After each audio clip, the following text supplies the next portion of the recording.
ਪੰਜਾਬ ਦੀ ਸਿਆਸਤ ਨੂੰ ਕੋਈ ਹੋਰ ਸੇਧ ਦੇਣ ਲਈ ਕਿਸਾਨਾਂ ਨੇ ਕਿਸਾਨ ਭਵਨ ਦੇ ਵਿੱਚ ਇਹਨਾਂ ਨੂੰ ਸੱਦਿਆ। ਵੋਟਾਂ ਆ ਗਈਆਂ ਨੇ, ਤੁਸੀਂ ਵਿਆਹ ਤੋਂ ਪਹਿਲਾਂ ਹੀ ਜਸ਼ਨ ਸ਼ੁਰੂ ਕੀਤੇ ਹੋਏ ਨੇ। ਜਿਹੜਾ ਸਾਡੀ ਗੱਲ ਵੀ ਸੁਣ ਲਓ।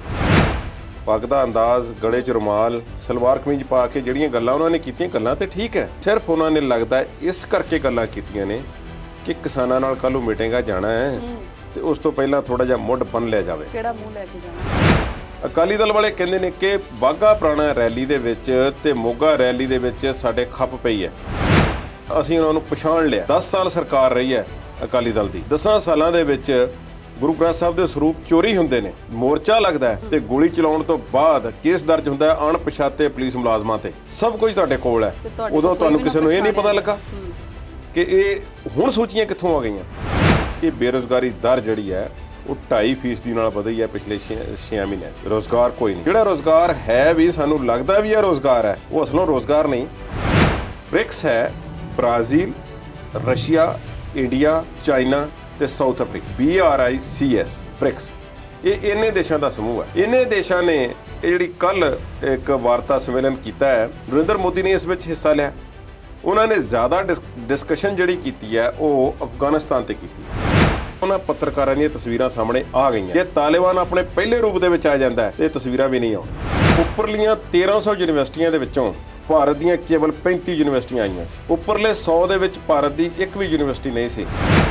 ਇਤਿਹਾਸਿਕ ਗਲਤੀਆਂ ਜਿਹੜੀਆਂ ਨੇ ਜਾਂ ਇਤਿਹਾਸਿਕ ਕੋਈ ਗੱਲਾਂ ਨੇ ਇਹੋ ਜਿਹੀਆਂ, ਉਹਨਾਂ ਨੂੰ ਦੁਨੀਆ ਨੂੰ ਦੱਸਣ ਦੇ ਵਿੱਚ ਨਾਕਾਮ ਰਹੇ ਹਾਂ ਅਸੀਂ, ਇਸ ਗੱਲ ਵਿੱਚ ਕੋਈ ਸ਼ੱਕ ਨਹੀਂ। ਜਨਰਲ ਡਾਇਰ ਦੀ ਫੈਮਿਲੀ ਦੇ ਵਿੱਚੋਂ ਇੱਕ ਬੀਬੀ ਹੈ, ਉਸਨੇ ਕਿਤਾਬ ਲਿਖੀ ਸੀ ਜਿਸ ਦੇ ਬਾਰੇ ਉਹਨੇ ਜਲ੍ਹਿਆਂਵਾਲੇ ਬਾਗ ਦੇ ਨਵੀਨੀਕਰਨ ਬਾਰੇ ਉਸਨੇ ਆਖ ਦਿੱਤਾ ਕਿ ਭਾਰਤ ਸਰਕਾਰ ਨੇ ਇਫੈਕਟਿਵਲੀ ਪੱਕੇ ਤੌਰ ਤੇ ਉਹ ਸਾਰੇ ਸਬੂਤ ਆਪਣੇ ਹੱਥਾਂ ਨਾਲ ਮਿਟਾ ਦਿੱਤੇ ਹਨ ਜਿਨ੍ਹਾਂ ਨਾਲ ਲੋਕਾਂ ਨੂੰ ਕਦੇ ਕੁਝ ਯਾਦ ਆ ਜਾਣਾ ਸੀ। ਕਿ 100 ਸਾਲ ਪਹਿਲਾਂ ਅੰਗਰੇਜ਼ਾਂ ਨੇ ਦਫਾ 144 ਲਾਈ ਹੋਈ ਸੀ। ਉਸ ਕੱਠ ਦੇ ਉੱਪਰ ਜਨਰਲ ਡਾਇਰ ਨੇ ਗੋਲੀਆਂ ਵਰਸਾਈਆਂ, ਜਿਹੜੀ ਹੁਣ ਵੀ ਲਾ ਦਿੱਤੀ ਗਈ ਹੈ ਪ੍ਰਸ਼ਾਸਨ ਵੱਲੋਂ। ਉਹ ਰੌਲਾ ਪੈ ਰਿਹਾ ਕਿ ਸ਼ਹੀਦ ਊਧਮ ਸਿੰਘ ਨੇ ਇਸ ਤਰ੍ਹਾਂ ਹੱਥ ਕੀਤਾ ਹੋਇਆ। ਉਹ ਜਿਹੜਾ ਹੱਥ ਇਸ ਤਰ੍ਹਾਂ ਕੀਤਾ ਹੋਇਆ ਉਸ ਦਾ ਮਕਸਦ ਸਰਕਾਰ ਦੀਆਂ ਕੁਝ ਨੀਤੀਆਂ ਨਾਲ ਸੰਬੰਧਿਤ ਹੈ।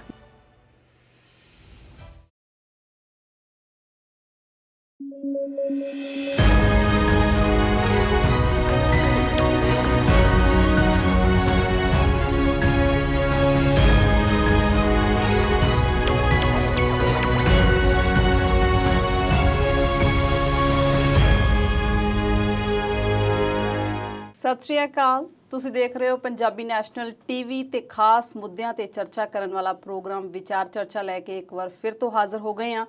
ਗੱਲ ਕਰਾਂਗੇ ਸਿਆਸਤ ਦੀ। ਰੋਜ਼ ਦੀ ਤਰ੍ਹਾਂ ਉਸ ਸਿਆਸਤ ਦੀ ਗੱਲ ਕਰਾਂਗੇ ਜੋ ਨੈਤਿਕਤਾ ਅਤੇ ਸੰਵਿਧਾਨ ਦੀਆਂ ਭਾਵਨਾਵਾਂ ਤੋਂ ਕੋਸਾਂ ਦੂਰ ਹੈ।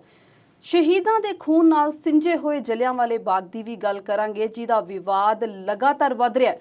ਵਿਵਾਦਾਂ ਪਿਛਲੇ ਕੀ ਕਾਰਨ ਨੇ, ਇਹਦੀ ਜਾਣਕਾਰੀ ਪ੍ਰੋਗਰਾਮ ਦੌਰਾਨ ਤੁਹਾਨੂੰ ਦੱਸਾਂਗੇ। ਹੋਰ ਵੀ ਬਹੁਤ ਸਾਰੇ ਮੁੱਦੇ ਨੇ ਜਿਹੜੇ ਅੱਜ ਦੇ ਪ੍ਰੋਗਰਾਮ ਦੇ ਵਿੱਚ ਅਸੀਂ ਵਿਚਾਰਨੇ ਨੇ। ਗੱਲ ਫੋਰਡ ਮੋਟਰ ਕੰਪਨੀ ਦੀ ਵੀ ਕਰਾਂਗੇ, ਜਿਨੇ ਭਾਰਤ ਦੇ ਵਿੱਚ ਪ੍ਰੋਡਕਸ਼ਨ ਬੰਦ ਕਰਨ ਦਾ ਫੈਸਲਾ ਕੀਤਾ ਹੈ। ਜੇਕਰ ਫੋਰਡ ਭਾਰਤ ਦੇ ਵਿੱਚ ਪ੍ਰੋਡਕਸ਼ਨ ਬੰਦ ਕਰਦਾ ਹੈ ਤੇ ਭਾਰਤ ਨੂੰ ਕਿਸ ਤਰ੍ਹਾਂ ਦਾ ਝਟਕਾ ਲੱਗੇਗਾ, ਇਹਦੀ ਜਾਣਕਾਰੀ ਦੇਣਗੇ ਸਾਡੇ ਮਾਹਿਰ ਮਹਿਮਾਨ ਸਰਦਾਰ ਕੁਲਦੀਪ ਸਿੰਘ ਹੀਰ ਜੀ। ਸਤਿ ਸ਼੍ਰੀ ਅਕਾਲ ਕੁਲਦੀਪ ਜੀ। ਸਤਿ ਸ਼੍ਰੀ ਅਕਾਲ ਕੁਲਦੀਪ ਜੀ। ਗੱਲਾਂ ਤੇ ਅੱਜ ਬੜੀਆਂ ਨੇ, ਪਰ ਗੱਲ ਫਿਰ ਪੰਜਾਬ ਦੀ ਸਿਆਸਤ ਤੋਂ ਕਰਦੇ ਹਾਂ।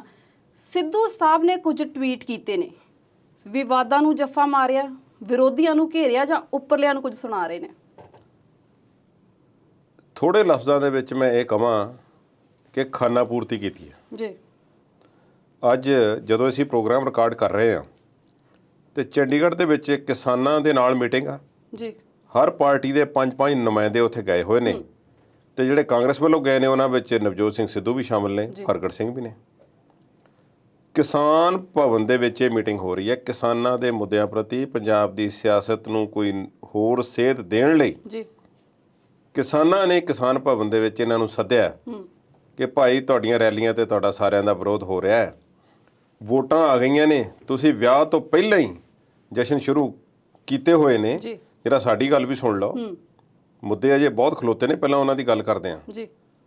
ਉਸ ਤੋਂ ਪਹਿਲਾਂ ਨਵਜੋਤ ਸਿੰਘ ਸਿੱਧੂ ਇਸ ਤਰ੍ਹਾਂ ਸੀ ਜਿਵੇਂ ਸੁੱਤੇ ਪਏ ਹੋਣ। 26 ਅਗਸਤ ਤੋਂ ਬਾਅਦ ਉਹ ਟਵਿੱਟਰ ਹੈਂਡਲ ਤੇ ਕੋਈ ਜ਼ਿਆਦਾ ਐਕਟਿਵ ਨਹੀਂ ਸੀ ਜੀ। ਤੁਸੀਂ ਕਹਿੰਦੇ ਤਾਂ ਹੁੰਨੇ ਵੀ ਹਫਤੇ ਚ ਇੱਕ ਵਾਰੀ ਗੇੜੀ ਦੇਣ ਆਉਂਦੇ ਜੀ। ਟਵਿੱਟਰ ਤੇ ਉਹ ਐਕਟਿਵ ਹੋਏ ਨੇ, ਪੋਸਟ ਵੀ ਪਾਈ ਹੈ, ਵੀਡੀਓ ਵੀ ਪਾਈ ਹੈ ਜੀ।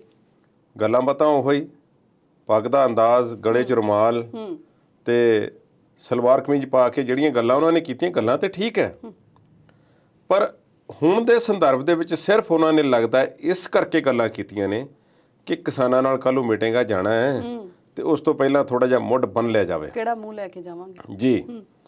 ਸੋ ਗਏ ਨੇ ਉੱਥੇ ਗੱਲਾਂ ਬਾਤਾਂ ਹੋਈਆਂ ਨੇ, ਉਹਦੀ ਬਾਅਦ ਵਿੱਚ ਗੱਲ ਕਰਾਂਗੇ ਜੀ। ਮੈਨੂੰ ਲੱਗਦਾ ਹੈ ਕਿ ਨਵਜੋਤ ਸਿੰਘ ਸਿੱਧੂ ਨੇ ਇਹ ਨਵਾਂ ਇੱਕ ਜੋ ਸਿਲਸਿਲਾ ਛੇੜਿਆ ਹੈ, ਵੀਡੀਓ ਪਾਏ ਆ, ਟਵੀਟ ਕੀਤਾ ਹੈ, ਇਹ ਸਿਰਫ ਖਾਨਾ ਪੂਰਤੀ ਕੀਤੀ ਹੈ। ਇਸ ਤੋਂ ਪਹਿਲਾਂ ਉਹਨਾਂ ਨੇ 26 ਅਗਸਤ ਨੂੰ ਇੱਕ ਆਖਰੀ ਮੈਸੇਜ ਕੀਤਾ ਸੀ ਜੀ। 26 ਅਗਸਤ ਤੋਂ ਬਾਅਦ ਹੁਣ ਬੋਲੇ ਨੇ ਉਹ 9 ਸਤੰਬਰ ਨੂੰ ਬੋਲੇ ਨੇ ਤੇ ਇੰਨੇ ਦਿਨ ਉਹ ਕਾਫੀ ਚੁੱਪਚਾਪ ਰਹੇ ਤੇ ਇਹ ਵੀ ਆਖਿਆ ਜਾ ਰਿਹਾ ਸੀ ਕਿ ਇਹ ਤੂਫਾਨ ਦੇ ਆਉਣ ਤੋਂ ਪਹਿਲਾਂ ਦੀ ਸ਼ਾਂਤੀ ਹੈ, ਬਾਕੀ ਵੀ ਚੁੱਪਚਾਪ ਨੇ, ਬਾਗੀ ਮੰਤਰੀ ਵੀ ਚੁੱਪ ਨੇ ਤੇ ਨਵਜੋਤ ਸਿੱਧੂ ਵੀ ਚੁੱਪ ਨੇ ਜੀ। ਖੈਰ ਉਹਨਾਂ ਨੇ ਜਿਹੜੀਆਂ ਗੱਲਾਂ ਕੱਲ ਕੀਤੀਆਂ ਨੇ, ਮੈਨੂੰ ਲੱਗਦਾ ਕਿ ਉਹਨਾਂ ਨੇ ਸਮਝ ਲਿਆ ਹੋਵੇਗਾ ਕਿ ਕਿਸਾਨਾਂ ਨਾਲ ਕੱਲ ਨੂੰ ਮੀਟਿੰਗ ਹੈ ਤੇ ਮੀਟਿੰਗ ਵਿੱਚ ਜਾਣਾ ਹੈ ਤੇ ਉਸ ਤੋਂ ਪਹਿਲਾਂ ਕਿਉਂ ਨਾ ਥੋੜਾ ਜਿਹਾ ਮੁੱਢ ਬੰਨਿਆ ਜਾਵੇ ਤੇ ਉਸ ਗੱਲ ਦੇ ਪ੍ਰਤੀ ਲੋਕਾਂ ਨੂੰ ਥੋੜਾ ਜਿਹਾ ਸ਼ਿਸ਼ਕਾਰ ਕੇ ਜਾਂ ਲੋਕਾਂ ਨੂੰ ਹੱਲਾਸ਼ੇਰੀ ਦੇ ਕੇ ਆਪਣੀ ਗੱਲ ਕਰਨ ਦਾ ਮੌਕਾ ਰੱਖਿਆ। ਤੇ ਮੈਂ ਜਿਵੇਂ ਰੌਲਾ ਪਾਉਂਦਾ ਹੁੰਦਾ ਬਾਕੀ ਜਗ੍ਹਾ ਤੇ ਜਾ ਕੇ, ਇੱਥੇ ਜਾ ਕੇ ਵੀ ਗੱਲ ਕਰਾਂ, ਰੱਖਾਂ, ਕਿਸਾਨਾਂ ਨਾਲ ਮੀਟਿੰਗ ਆ ਜੀ। ਕਿਸਾਨ ਮੁੱਦਿਆਂ ਦੀ ਹੀ ਉਹਨਾਂ ਨੇ ਗੱਲਬਾਤ ਕੀਤੀ ਹੈ ਇਸ ਨਵੇਂ ਝੜੀ ਦੇ ਵਿੱਚ ਜੀ। ਕੇਂਦਰ ਸਰਕਾਰ ਤੇ ਉਹਨਾਂ ਨੇ ਨਿਸ਼ਾਨੇ ਲਾਏ ਨੇ, ਕੇਂਦਰ ਸਰਕਾਰ ਨੇ ਤੇ ਸਾਰੇ ਹੀ ਲਾਉਂਦੇ ਨੇ, ਕੋਈ ਨਵੀਂ ਵੱਡੀ ਗੱਲ ਨਹੀਂ ਹੈ ਜੀ।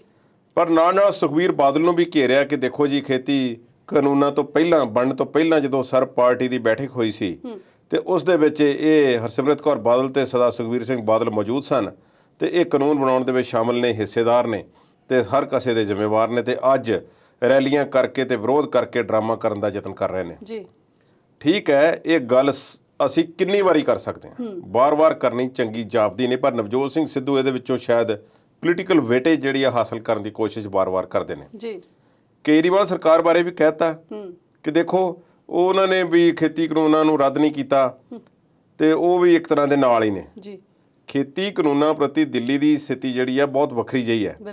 ਦਿੱਲੀ ਦੇ ਭੂਗੋਲਿਕ ਸਥਿਤੀ ਨੂੰ ਜੇ ਗੌਰ ਨਾਲ ਵੇਖਿਆ ਜਾਵੇ ਤੇ ਉੱਥੇ ਤੇ ਕੁਝ ਗਿਣਤੀ, ਸੈਂਕੜਿਆਂ ਦੀ ਗਿਣਤੀ ਦੇ ਵਿੱਚ ਕਿਸਾਨ ਨੇ, ਹਜ਼ਾਰਾਂ ਲੱਖਾਂ ਦੀ ਤੇ ਗੱਲ ਛੱਡੋ। ਸੋ ਉਹਨਾਂ ਨੇ ਕਿਹਨੂੰ ਕੀ ਸਬਸਿਡੀ ਦੇਣੀ ਹੈ, ਕੀ ਕਿਸਾਨਾਂ ਨੂੰ ਸਹੂਲਤਾਂ ਦੇਣੀਆਂ, ਕਿਹੜੀ ਫਸਲ ਦਾ ਕਿੰਨਾ ਮੁੱਲ ਦੇਣਾ ਹੈ, ਉਹ ਦਿੱਲੀ ਤੱਕ ਉਹਦੀਆਂ ਹੱਦਾਂ ਦੇ ਅੰਦਰ ਸੀਮਿਤ ਰਹਿ ਜਾਂਦਾ, ਕੋਈ ਬਹੁਤਾ ਉਹਦਾ ਅਸਰ ਬਾਹਰ ਨਹੀਂ ਜਾਂਦਾ। ਸੋ ਦਿੱਲੀ ਸਰਕਾਰ ਕਰੇ ਜਾਂ ਨਾ ਕਰੇ ਉਸ ਦਾ ਕੋਈ ਬਹੁਤਾ ਅਸਰ ਨਹੀਂ। ਸਾਰਿਆਂ ਨੂੰ ਇੱਕੋ ਰੱਸੇ ਨਾਲ ਬੰਨ੍ਹ ਕੇ ਉਹਨਾਂ ਨੂੰ, ਭਾਜਪਾ ਨੂੰ, ਅਕਾਲੀ ਦਲ ਨੂੰ, ਆਮ ਆਦਮੀ ਪਾਰਟੀ ਨੂੰ, ਨਵਜੋਤ ਸਿੰਘ ਸਿੱਧੂ ਨੇ ਜਿਤਾਉਣ ਦੀ ਕੋਸ਼ਿਸ਼ ਕੀਤੀ ਕਿ ਕਾਂਗਰਸ ਜਿਹੜੀ ਹੈ ਉਹ ਕਿਸਾਨਾਂ ਦੀ ਸੱਚੀ ਹਮਦਰਦ ਹੈ ਜੀ। ਉਹਨਾਂ ਨੇ ਇਹ ਕਿਹਾ ਕਿ ਐਨਡੀਏ ਸਰਕਾਰ ਕਿਉਂਕਿ ਚੱਲ ਰਹੀ ਹੈ ਔਰ ਉਸ ਦਾ ਉਹਨਾਂ ਨੇ ਨਾਮ ਜਿਹੜਾ ਦਿੱਤਾ ਹੈ ਐਨਡੀਏ ਦਾ, ਨੋ ਡਾਟਾ ਅਵੇਲੇਬਲ। ਨਵੀਂ ਡੈਫੀਨੇਸ਼ਨ ਉਹਨਾਂ ਨੇ ਦਿੱਤੀ ਹੈ ਕਿਉਂਕਿ ਜਿਹੜੀ ਆਪਣੀ ਕਾਂਗਰਸ ਦੀ ਚੱਲ ਰਹੀ ਸੀ ਉਹ ਯੂਪੀਏ ਸਰਕਾਰ ਸੀ ਜੀ। ਹੁਣ ਨਵਜੋਤ ਸਿੰਘ ਸਿੱਧੂ ਕਹਿੰਦੇ ਨੇ ਕਿ ਜਿਹੜੀ ਜਾਣਕਾਰੀ ਇਹਨਾਂ ਤੋਂ ਲੈਣ ਦਾ ਯਤਨ ਕਰਦੇ ਆ ਕਿ ਕਿਸਾਨਾਂ ਨੂੰ ਕਿਹੜੀ ਫੈਸਿਲਿਟੀਜ਼ ਨੇ, ਕਿ ਕਿਸਾਨਾਂ ਦੀ ਆਮਦਨ ਪ੍ਰਤੀ ਤੁਹਾਡੇ ਕੋਲ ਕੀ ਆંકੜੇ ਨੇ, ਕਿਸਾਨਾਂ ਦੀ ਕਿਹੜੀ ਚੀਜ਼ ਖਰੀਦੀ ਗਈ, ਕਿਹੜੀ ਨਹੀਂ ਖਰੀਦੀ ਗਈ, ਤੇ ਸਰਕਾਰ ਇਹ ਡਾਟਾ ਦਿੰਦੀ ਨਹੀਂ। ਇਹ ਜਾਣਕਾਰੀ ਦੇ ਤਹਿਤ ਜਿਹੜੀ ਸੂਚਨਾ ਦੀ ਅਧਿਕਾਰ ਹੈ ਉਹਦੇ ਵਿੱਚ ਸਾਨੂੰ ਕੁਝ ਨਹੀਂ ਦੱਸਿਆ ਜਾਂਦਾ ਤੇ ਕਾਰਪੋਰੇਟ ਘਰਾਣਿਆਂ ਦੀ ਪਿੱਠ ਪੂਰੀ ਜਾ ਰਹੀ ਹੈ। ਇਹ ਤਕਨੀਕੀ ਗੱਲਾਂ ਨੇ। ਜੇ ਕਾਰਪੋਰੇਟ ਘਰਾਣਿਆਂ ਦੀ ਪਿੱਠ ਪੂਰਨ ਦੀ ਗੱਲ ਲਾਈ ਜਾਵੇ ਤੇ ਕਈ ਖੇਤੀ ਦੇ ਮਾਹਰ ਤੇ ਅਜੇ ਗੱਲ ਮੰਨਦੇ ਨੇ ਕਿ ਜਿਹੜੇ ਇਹ ਕਾਨੂੰਨ ਇਦਾਂ ਦੇ ਆ ਗਏ ਨੇ, ਇਹਨਾਂ ਦਾ ਮੁੱਢ ਤੇ ਡਾਕਟਰ ਮਨਮੋਹਨ ਸਿੰਘ ਦੇ ਵੇਲੇ ਰੱਖਿਆ ਜਾ ਚੁੱਕਾ ਸੀ। ਪਰ ਗੱਲ ਤੇ ਸਿਰਫ ਇੰਨੀ ਆ ਮੌਜੂਦਾ ਸਰਕਾਰ ਨਾਲ, ਸਰਕਾਰਾਂ ਤੇ ਇਸ ਤਰ੍ਹਾਂ ਦੇ ਬਿੱਲ ਲਿਆਉਂਦੀਆਂ ਹੁੰਦੀਆਂ ਨੇ। ਜੇ ਗੱਲ ਤਾਂ ਇਹ ਹੈ, ਭਾਜਪਾ ਨਾਲ ਇਸ ਗੱਲ ਦਾ ਦੁੱਖ ਹੈ ਕਿ ਜੇ ਇੰਨੇ ਵੱਡੇ ਕਾਨੂੰਨ ਲਿਆਂਦੇ ਨੇ ਤੇ ਇੰਨਾ ਵੱਡੇ ਪੱਧਰ ਤੇ ਉਹਦਾ ਵਿਆਪਕ ਵਿਰੋਧ ਹੋਇਆ ਤੇ ਉਹਨਾਂ ਨੂੰ ਵਾਪਸ ਲੈ ਲੈਣੇ ਚਾਹੀਦੇ ਨੇ, ਸੋਧ ਕਰਨੀ ਚਾਹੀਦੀ, ਕੁਝ ਵੀ ਕਰਨਾ ਚਾਹੀਦਾ, ਕਿਸਾਨਾਂ ਨੂੰ ਮਨਾਉਣਾ ਚਾਹੀਦਾ। ਪਰ ਇਸ ਗੱਲ ਕਰਨ ਦੀ ਬਜਾਏ ਉਹਨਾਂ ਨੇ ਸਿਰਫ ਇਸ ਨੂੰ ਰਾਜਨੀਤਿਕ ਰੰਗਤ ਇੱਕ ਸਾਰੇ ਸਿਲਸਿਲੇ ਨੂੰ ਦੇਣ ਦੀ ਨਵਜੋਤ ਸਿੰਘ ਸਿੱਧੂ ਨੇ ਕੋਸ਼ਿਸ਼ ਕੀਤੀ ਹੈ। ਅੱਜ ਮੀਟਿੰਗ ਜਿਹੜੀ ਹੈ ਕਿਸਾਨ ਭਵਨ ਦੇ ਵਿੱਚ ਨਵਜੋਤ ਸਿੰਘ ਸਿੱਧੂ ਦੇ ਨਾਲ ਪ੍ਰਗਟ ਸਿੰਘ ਨੇ ਤੇ ਹੋਰ ਕਾਂਗਰਸੀ ਕੁਝ ਆਗੂ ਗਏ ਹੋਏ ਨੇ। ਕੈਪਟਨ ਅਮਰਿੰਦਰ ਸਿੰਘ ਸ਼ਾਇਦ ਇਸ ਗਿਣਤੀ ਸ਼ਾਮਿਲ ਨਹੀਂ ਕਿਉਂਕਿ 2022 ਦੀਆਂ ਚੋਣਾਂ ਨੂੰ ਲੈ ਕੇ ਮੀਟਿੰਗ ਹੈ ਕਿ ਚੋਣਾਂ ਦੇ ਵਿੱਚ ਕਿਹੜੀ ਪਾਰਟੀ ਨੇ ਹੁਣ ਤੋਂ ਲੈ ਕੇ ਉਸ ਵੇਲੇ ਤੱਕ ਕਿਸ ਤਰ੍ਹਾਂ ਰੈਲੀਆਂ ਕਰਨੀਆਂ ਨੇ, ਕਿਸ ਤਰ੍ਹਾਂ ਆਪਣਾ ਸਾਰਾ ਵਿਹਾਰ ਚਲਾਉਣਾ ਹੈ ਤੇ ਕਿਸਾਨਾਂ ਨੂੰ ਵੀ ਇੱਕ ਸਾਫ਼ ਸਪਸ਼ਟ ਸੁਨੇਹਾ ਹੋਵੇਗਾ ਕਿ ਕਿਸ ਦਾ ਵਿਰੋਧ ਕਰਨਾ ਤੇ ਕਿਸ ਦਾ ਨਹੀਂ ਕਰਨਾ। ਇਹ ਇੱਕ ਕਸ਼ਮਕਸ਼ ਜੀ ਚੱਲ ਪਈ ਆ। ਜੇ ਅਕਾਲੀ ਦਲ ਦੀ ਅਸੀਂ ਗੱਲ ਕਰਦੇ ਹਾਂ ਅਕਾਲੀ ਦਲ ਵਾਲੇ ਕਹਿੰਦੇ ਨੇ ਕਿ ਬਾਘਾ ਪੁਰਾਣਾ ਰੈਲੀ ਦੇ ਵਿੱਚ ਤੇ ਮੋਗਾ ਰੈਲੀ ਦੇ ਵਿੱਚ ਸਾਡੇ ਖੱਪ ਪਈ ਹੈ, ਸਾਡਾ ਵਿਰੋਧ ਹੋਇਆ। ਪਰ ਉਹ ਵਿਰੋਧ ਕਰਨ ਵਾਲੇ ਕੌਣ ਸਨ, ਅਸੀਂ ਉਹਨਾਂ ਨੂੰ ਪਛਾਣ ਲਿਆ, ਅਸੀਂ ਉਹਨਾਂ ਦੀ ਪਛਾਣ ਕਰ ਲਈ ਹੈ। ਸਾਡੇ ਕੋਲ ਸੂਚੀਆਂ ਨੇ, ਲਿਸਟਾਂ ਨੇ। ਇਹ ਆਮ ਆਦਮੀ ਪਾਰਟੀ ਤੇ ਕਾਂਗਰਸ ਦੇ ਬੰਦੇ ਨੇ ਤੇ ਜਿਹੜੇ ਅਕਾਲੀ ਦਲ ਦੀ ਇਸ ਤਰ੍ਹਾਂ ਵਿਰੋਧਤਾ ਕਰ ਰਹੇ ਨੇ। ਸੁਖਬੀਰ ਸਿੰਘ ਬਾਦਲ ਦੇ ਵੀ ਬਿਆਨ ਤੇ ਹੈਰਾਨੀ ਹੈ ਕਿ 10 ਸਾਲ ਸਰਕਾਰ ਰਹੀ ਹੈ ਅਕਾਲੀ ਦਲ ਦੀ। 10 ਸਾਲਾਂ ਦੇ ਵਿੱਚ ਗੁਰੂ ਗ੍ਰੰਥ ਸਾਹਿਬ ਦੇ ਸਰੂਪ ਚੋਰੀ ਹੁੰਦੇ ਨੇ, ਮੋਰਚਾ ਲੱਗਦਾ ਹੈ, ਮੋਰਚੇ ਦੇ ਉੱਪਰ ਗੋਲੀ ਚਲਾਈ ਜਾਂਦੀ ਹੈ ਸ਼ਾਂਤਮਈ ਬੈਠੇ ਲੋਕਾਂ ਤੇ ਗੋਲੀ ਚਲਾਉਣ ਤੋਂ ਬਾਅਦ ਕੇਸ ਦਰਜ ਹੁੰਦਾ ਹੈ ਅਣਪਛਾਤੇ ਪੁਲਿਸ ਮੁਲਾਜ਼ਮਾਂ ਤੇ। ਔਰ ਸਰਕਾਰ ਵੀ ਤੁਹਾਡੀ ਹੈ, CID ਵੀ ਤੁਹਾਡੀ ਹੈ, ਪੁਲਿਸ ਵੀ ਤੁਹਾਡੀ ਹੈ, ਪ੍ਰਸ਼ਾਸਨ ਤੁਹਾਡਾ ਹੈ, ਸਭ ਕੁਝ ਤੁਹਾਡੇ ਕੋਲ ਹੈ। ਉਦੋਂ ਤੁਹਾਨੂੰ ਕਿਸੇ ਨੂੰ ਇਹ ਨਹੀਂ ਪਤਾ ਲੱਗਾ ਕਿ ਇਹ ਹੁਣ ਸੂਚੀਆਂ ਕਿੱਥੋਂ ਆ ਗਈਆਂ। ਇਹ ਸਾਰੀ ਪੋਲੀਟੀਕਲ ਗੇਮ ਜਿਹੜੀ ਹੈ ਚੱਲਦੀ ਰਹਿੰਦੀ ਹੈ। ਖੈਰ, ਨਵਜੋਤ ਸਿੰਘ ਸਿੱਧੂ ਇਹ ਟਵੀਟ ਕਰਕੇ ਉਹਨਾਂ ਨੇ ਇੱਕ ਮੁੱਢ ਜਿਹਾ ਬੰਨਿਆ, ਖੇਤੀ ਕਾਨੂੰਨਾਂ ਦੀ ਗੱਲ ਕੀਤੀ ਹੈ ਤੇ ਕਿਸਾਨਾਂ ਦੇ ਹਤੈਸ਼ੀ ਬਣ ਕੇ ਖੂਹ ਜਿਹੜਾ ਪਿਆਸਿਆਂ ਦੇ ਕੋਲ ਗਿਆ। ਜੇ ਉਹਨਾਂ ਦੇ ਲਫ਼ਜ਼ਾਂ ਦੇ ਵਿੱਚ ਅਸੀਂ ਕਹੀਏ, ਸ਼ਾਇਦ ਉੱਥੇ ਜਾ ਕੇ ਜੇ ਚੰਗੇ ਹੋਣ ਤੇ ਪਹਿਲਾਂ ਤੇ ਸੌਰੀ ਕਹਿਣ ਵੀ ਮੇਰੇ ਮੂੰਹੋਂ ਗੱਲ ਨਿਕਲ ਗਈ ਸੀ ਜਾਂ ਫਿਸਲ ਗਈ ਸੀ ਜਾਂ ਮੈਨੂੰ ਉਲਟ ਕਹਿਣਾ ਚਾਹੀਦਾ ਸੀ। ਪਰ ਉਹ ਸ਼ਾਇਦ ਉਸ ਵੇਲੇ ਜਿਹੜਾ ਤਾਜਪੋਸ਼ੀ ਦਾ ਇੱਕ ਹੰਕਾਰ ਸੀ ਉਹਨਾਂ ਦੇ ਮਨ ਦੇ ਵਿੱਚ, ਸ਼ਾਇਦ ਉਹ ਸਿਰ ਨੂੰ ਉਹਨਾਂ ਦੇ ਚੜਿਆ ਹੋਇਆ ਹੋਵੇ। ਪਰ ਅੱਜ ਉਹ ਗਏ ਨੇ ਤੇ ਇਹ ਟਵੀਟ ਜਿਹੜੇ ਉਹਨਾਂ ਨੇ ਕੀਤੇ ਨੇ ਸਿਰਫ ਇੱਕ ਰਾਜਨੀਤਿਕ ਇੱਕ ਜਿਵੇਂ ਕਹਿੰਦੇ ਖਾਨਾ ਪੂਰਤੀ ਉਹਨਾਂ ਨੇ ਕੀਤੀ ਹੈ। ਇਸ ਦੇ ਵਿੱਚੋਂ ਕਾਂਗਰਸ ਪਾਰਟੀ ਦੀ ਅੰਦਰੂਨੀ ਜੰਗ ਤੇ ਸਾਰਾ ਕੁਝ ਦੇ ਚਲਦਿਆਂ ਉਹਨਾਂ ਵੱਲੋਂ ਕੁਝ ਕਲੀਅਰ ਨਹੀਂ ਕੀਤਾ ਗਿਆ, ਨਾ ਬਾਗੀਆਂ ਨੂੰ, ਨਾ ਕਾਂਗਰਸ ਦੇ ਵਰਕਰਾਂ ਨੂੰ ਤੇ ਨਾ ਪੰਜਾਬ ਦੇ ਲੋਕਾਂ ਨੂੰ। ਜੇ ਉਹਨਾਂ ਨੇ ਸਾਰਿਆਂ ਨੂੰ ਲਪੇਟਿਆ ਤੇ ਕਾਂਗਰਸ ਸਰਕਾਰ ਤੇ ਵੀ ਉਹਨਾਂ ਨੇ ਜਿਹੜੀ ਗੱਲ ਸੋਚਣੀ ਬਣਦੀ ਹੈ। ਉਹਨਾਂ ਨੇ ਜਿਹੜੀਆਂ ਗੱਲਾਂ ਕੀਤੀਆਂ ਨੇ ਉਸ ਦੇ ਵਿੱਚ ਉਹ ਕਹਿੰਦੇ ਨੇ ਕਿ ਮੋਦੀ ਦੀ ਸਰਕਾਰ ਆਉਣ ਤੇ ਡੀਜ਼ਲ ਦੀ ਕੀਮਤ 48% ਵਧੀ ਹੈ, DAP ਦੀ ਕੀਮਤ 140% ਵਧੀ ਹੈ। ਡਾਇਆ ਖਾਦ ਹੈ ਜਿਹੜੀ, ਇਹ ਸੱਚਾਈ ਨਹੀਂ ਹੈ, ਇਹ 140% ਨਹੀਂ ਵਧੀ। ਮਨਮੋਹਨ ਸਿੰਘ ਦੇ ਵੇਲੇ ਵੀ ਕਾਫੀ ਹਾਈ ਹੋ ਚੁੱਕੀਆਂ ਸਨ ਇਸ ਖਾਦ ਦੀਆਂ ਕੀਮਤਾਂ। ਡੀਜ਼ਲ ਦੀ ਕੀਮਤ ਉਦੋਂ ਵੀ ਲੋਕ ਔਖੇ ਸਨ, ਅੱਜ ਵੀ ਔਖੇ ਨੇ। ਇਹਦਾ ਮਤਲਬ ਇਹ ਨਹੀਂ, ਗੈਸ ਦੀ ਗੱਲ ਜਿਹੜੀ ਕਰਦੇ ਨੇ ਉਦੋਂ ਵੀ ਇਸੇ ਤਰ੍ਹਾਂ ਕੀਮਤਾਂ ਵਧ ਰਹੀਆਂ ਸੀ। ਹਾਂ, ਪ੍ਰਪੋਰਸ਼ਨੇਟ ਰੇਟ ਦੇ ਵਿੱਚ ਜੋ ਵਿਸ਼ਵ ਦੀ ਮੰਡੀ ਦੇ ਵਿੱਚ ਕੱਚੇ ਤੇਲ ਦਾ ਜਾਂ ਗੈਸ ਦਾ ਰੇਟ ਹੈ ਉਸ ਦੇ ਮੁਕਾਬਲਤਨ ਬਹੁਤ ਜ਼ਿਆਦਾ ਤੇਜ਼ੀ ਨਾਲ ਵਧੀਆਂ ਨੇ। ਇਹ ਜਿੰਨੀਆਂ ਗੱਲਾਂ ਉਹਨਾਂ ਨੇ NDA ਸਰਕਾਰ ਨੂੰ ਜਾਂ ਮੋਦੀ ਸਰਕਾਰ ਨੂੰ ਕੀਤੀਆਂ ਨੇ, ਉਨੀਆਂ ਹੀ ਗੱਲਾਂ UPA ਸਰਕਾਰ ਤੇ ਕਾਂਗਰਸ ਤੇ ਵੀ ਲਾਗੂ ਹੁੰਦੀਆਂ ਨੇ, ਜਿਨ੍ਹਾਂ ਦੀ ਉਹ ਚਰਚਾ ਨਹੀਂ ਕਰਦੇ ਜਾਂ ਜਿਨ੍ਹਾਂ ਦਾ ਜ਼ਿਕਰ ਤੱਕ ਨਹੀਂ ਕਰਦੇ। ਅਜੇ ਕੱਲ ਤੱਕ ਖਿੱਚੋਤਾਣ ਚੱਲ ਰਹੀ ਹੈ ਕਿ ਪੰਜਾਬ ਵਿੱਚ ਰੈਗੂਲੇਟਰੀ ਅਥਾਰਟੀ ਨੇ ਸਮਝੌਤੇ ਰੱਦ ਕਰਾਉਣੇ ਨੇ ਕਿ ਨਹੀਂ ਕਰਾਉਣੇ ਨੇ। ਉਹ ਸਾਰਿਆਂ ਦੇ ਵਿੱਚ ਅਜੇ ਜਾਣਕਾਰੀ ਨਿਕਲ ਕੇ ਸਾਹਮਣੇ ਨਹੀਂ ਆਈ।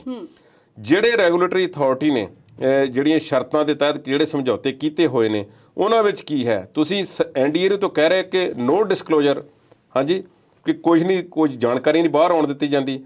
ਤੇ ਇਹ PPE ਸਮਝੌਤੇ ਨੇ ਤੇ ਹੋਰ ਸਿਟ ਦੀਆਂ ਰਿਪੋਰਟਾਂ ਨੇ ਜਿਹੜੀਆਂ ਅਦਾਲਤਾਂ ਵਿੱਚ ਨੇ, ਉਹ ਸਾਰੀਆਂ ਉਹ ਵੀ ਜਨਤਕ ਕਰਨੀਆਂ ਚਾਹੀਦੀਆਂ। ਪੰਜਾਬ ਸਰਕਾਰ ਦੇ ਵੀ ਬਹੁਤ ਸਾਰੇ ਅੰਕੜੇ ਨੇ ਜਿਹੜੇ ਇਹਨਾਂ ਨੂੰ ਜਾਰੀ ਕਰਨ ਦੀ ਲੋੜ ਹੈ ਤੇ ਲੋਕਾਂ ਨੂੰ ਦਿਖਾਉਣ ਦੀ ਲੋੜ ਹੈ। ਉੱਥੇ ਟਰਾਂਸਪੇਰੈਂਸੀ ਦੀ, ਪਾਰਦਰਸ਼ਤਾ ਦੀ ਮੰਗ ਉਹ ਨਹੀਂ ਕਰਦੇ। ਨਵਜੋਤ ਸਿੰਘ ਸਿੱਧੂ ਸਿਰਫ ਰਾਜਨੀਤਿਕ ਏਜੰਡੇ ਤੇ ਇਸ ਵੇਲੇ ਚੱਲ ਰਹੇ ਨੇ। ਇੱਕ ਛੋਟਾ ਜਿਹਾ ਸਵਾਲ ਹੈ, ਕਿਤੇ ਇਹ ਖਿਡਾਰੀ ਲਾਈਮਲਾਈਟ ਜੋਗਾ ਹੀ ਨਾ ਰਹਿ ਜੇ। ਲੋਕਾਂ ਨੂੰ ਤੇ ਉਮੀਦਾਂ ਬੜੀਆਂ ਇਹਦੇ ਤੋਂ। ਉਮੀਦਾਂ ਦੇਖੋ, ਉਮੀਦਾਂ ਤੇ ਖਰੇ ਉਤਰਨ ਲਈ ਫਿਰ ਤੁਹਾਨੂੰ ਬਹੁਤ ਸੱਚੇ ਹੋਣਾ ਪਏਗਾ। ਜਿਸ ਤਰੀਕੇ ਦੀ ਗੱਲ ਉਹ ਕਰ ਰਹੇ ਨੇ, ਜਿਸ ਸਿਸਟਮ ਦੀ ਉਹ ਗੱਲ ਕਰਦੇ ਨੇ ਕਿ ਆਹ ਹੋਣਾ ਚਾਹੀਦਾ, ਆਹ ਹੋਣਾ ਚਾਹੀਦਾ, ਆਹ ਹੋਣਾ ਚਾਹੀਦਾ, ਤੇ ਫਿਰ ਮੈਂ ਮਾਫੀ ਚਾਹਾਂਗਾ ਕਿ ਜਿੰਨੇ ਸੱਚੇ ਬਣਨ ਦੀ ਕੋਸ਼ਿਸ਼ ਕਰ ਰਹੇ ਨੇ ਤੇ ਜਿਸ ਤਰ੍ਹਾਂ ਕਹਿੰਦੇ ਕਿ ਪੰਜਾਬ ਲਈ ਖੜਾਂਗੇ, ਲੜਾਂਗੇ, ਮਰਾਂਗੇ ਤੇ ਪੰਜਾਬ ਨੂੰ ਨੰਬਰ 1 ਬਣਾਵਾਂਗੇ, ਇਹ ਫਿਰ ਮੌਜੂਦਾ ਟੀਮ ਦੇ ਨਾਲ ਨਹੀਂ ਖੇਡ ਹੋਣਾ। ਇਹ ਟੀਮ ਤਾਂ ਫਿਰ ਮੁੜ ਤੋਂ ਨਵੇਂ ਸਿਰਿਓਂ ਕਿਤੇੋਂ ਬਣੇਗੀ। ਇਸ ਵਿੱਚ ਬਹੁਤ ਸਾਰੇ ਸ਼ੱਕੀ ਲੋਕ, ਕਿਰਦਾਰ ਹਨ ਜਿਨ੍ਹਾਂ ਨੂੰ ਨਾਲ ਲੈ ਕੇ ਚੱਲਣ ਦਾ ਯਤਨ ਕਰ ਰਹੇ ਨੇ। ਇਹਨਾਂ ਨਾਲ ਗੱਲ ਨਹੀਂ ਬਣਨ ਵਾਲੀ। ਜੀ, ਮੁੱਦਿਆਂ ਤੇ ਚਰਚਾ ਇਸੇ ਤਰ੍ਹਾਂ ਜਾਰੀ ਰੱਖਾਂਗੇ, ਪਰ ਇਸ ਵੇਲੇ ਵੇਲਾ ਹੋ ਗਿਆ ਇੱਕ ਛੋਟੇ ਜਿਹੇ ਵਕਫੇ ਦਾ। ਜਲਦ ਹਾਜ਼ਰ ਹੁੰਦੇ ਹਾਂ।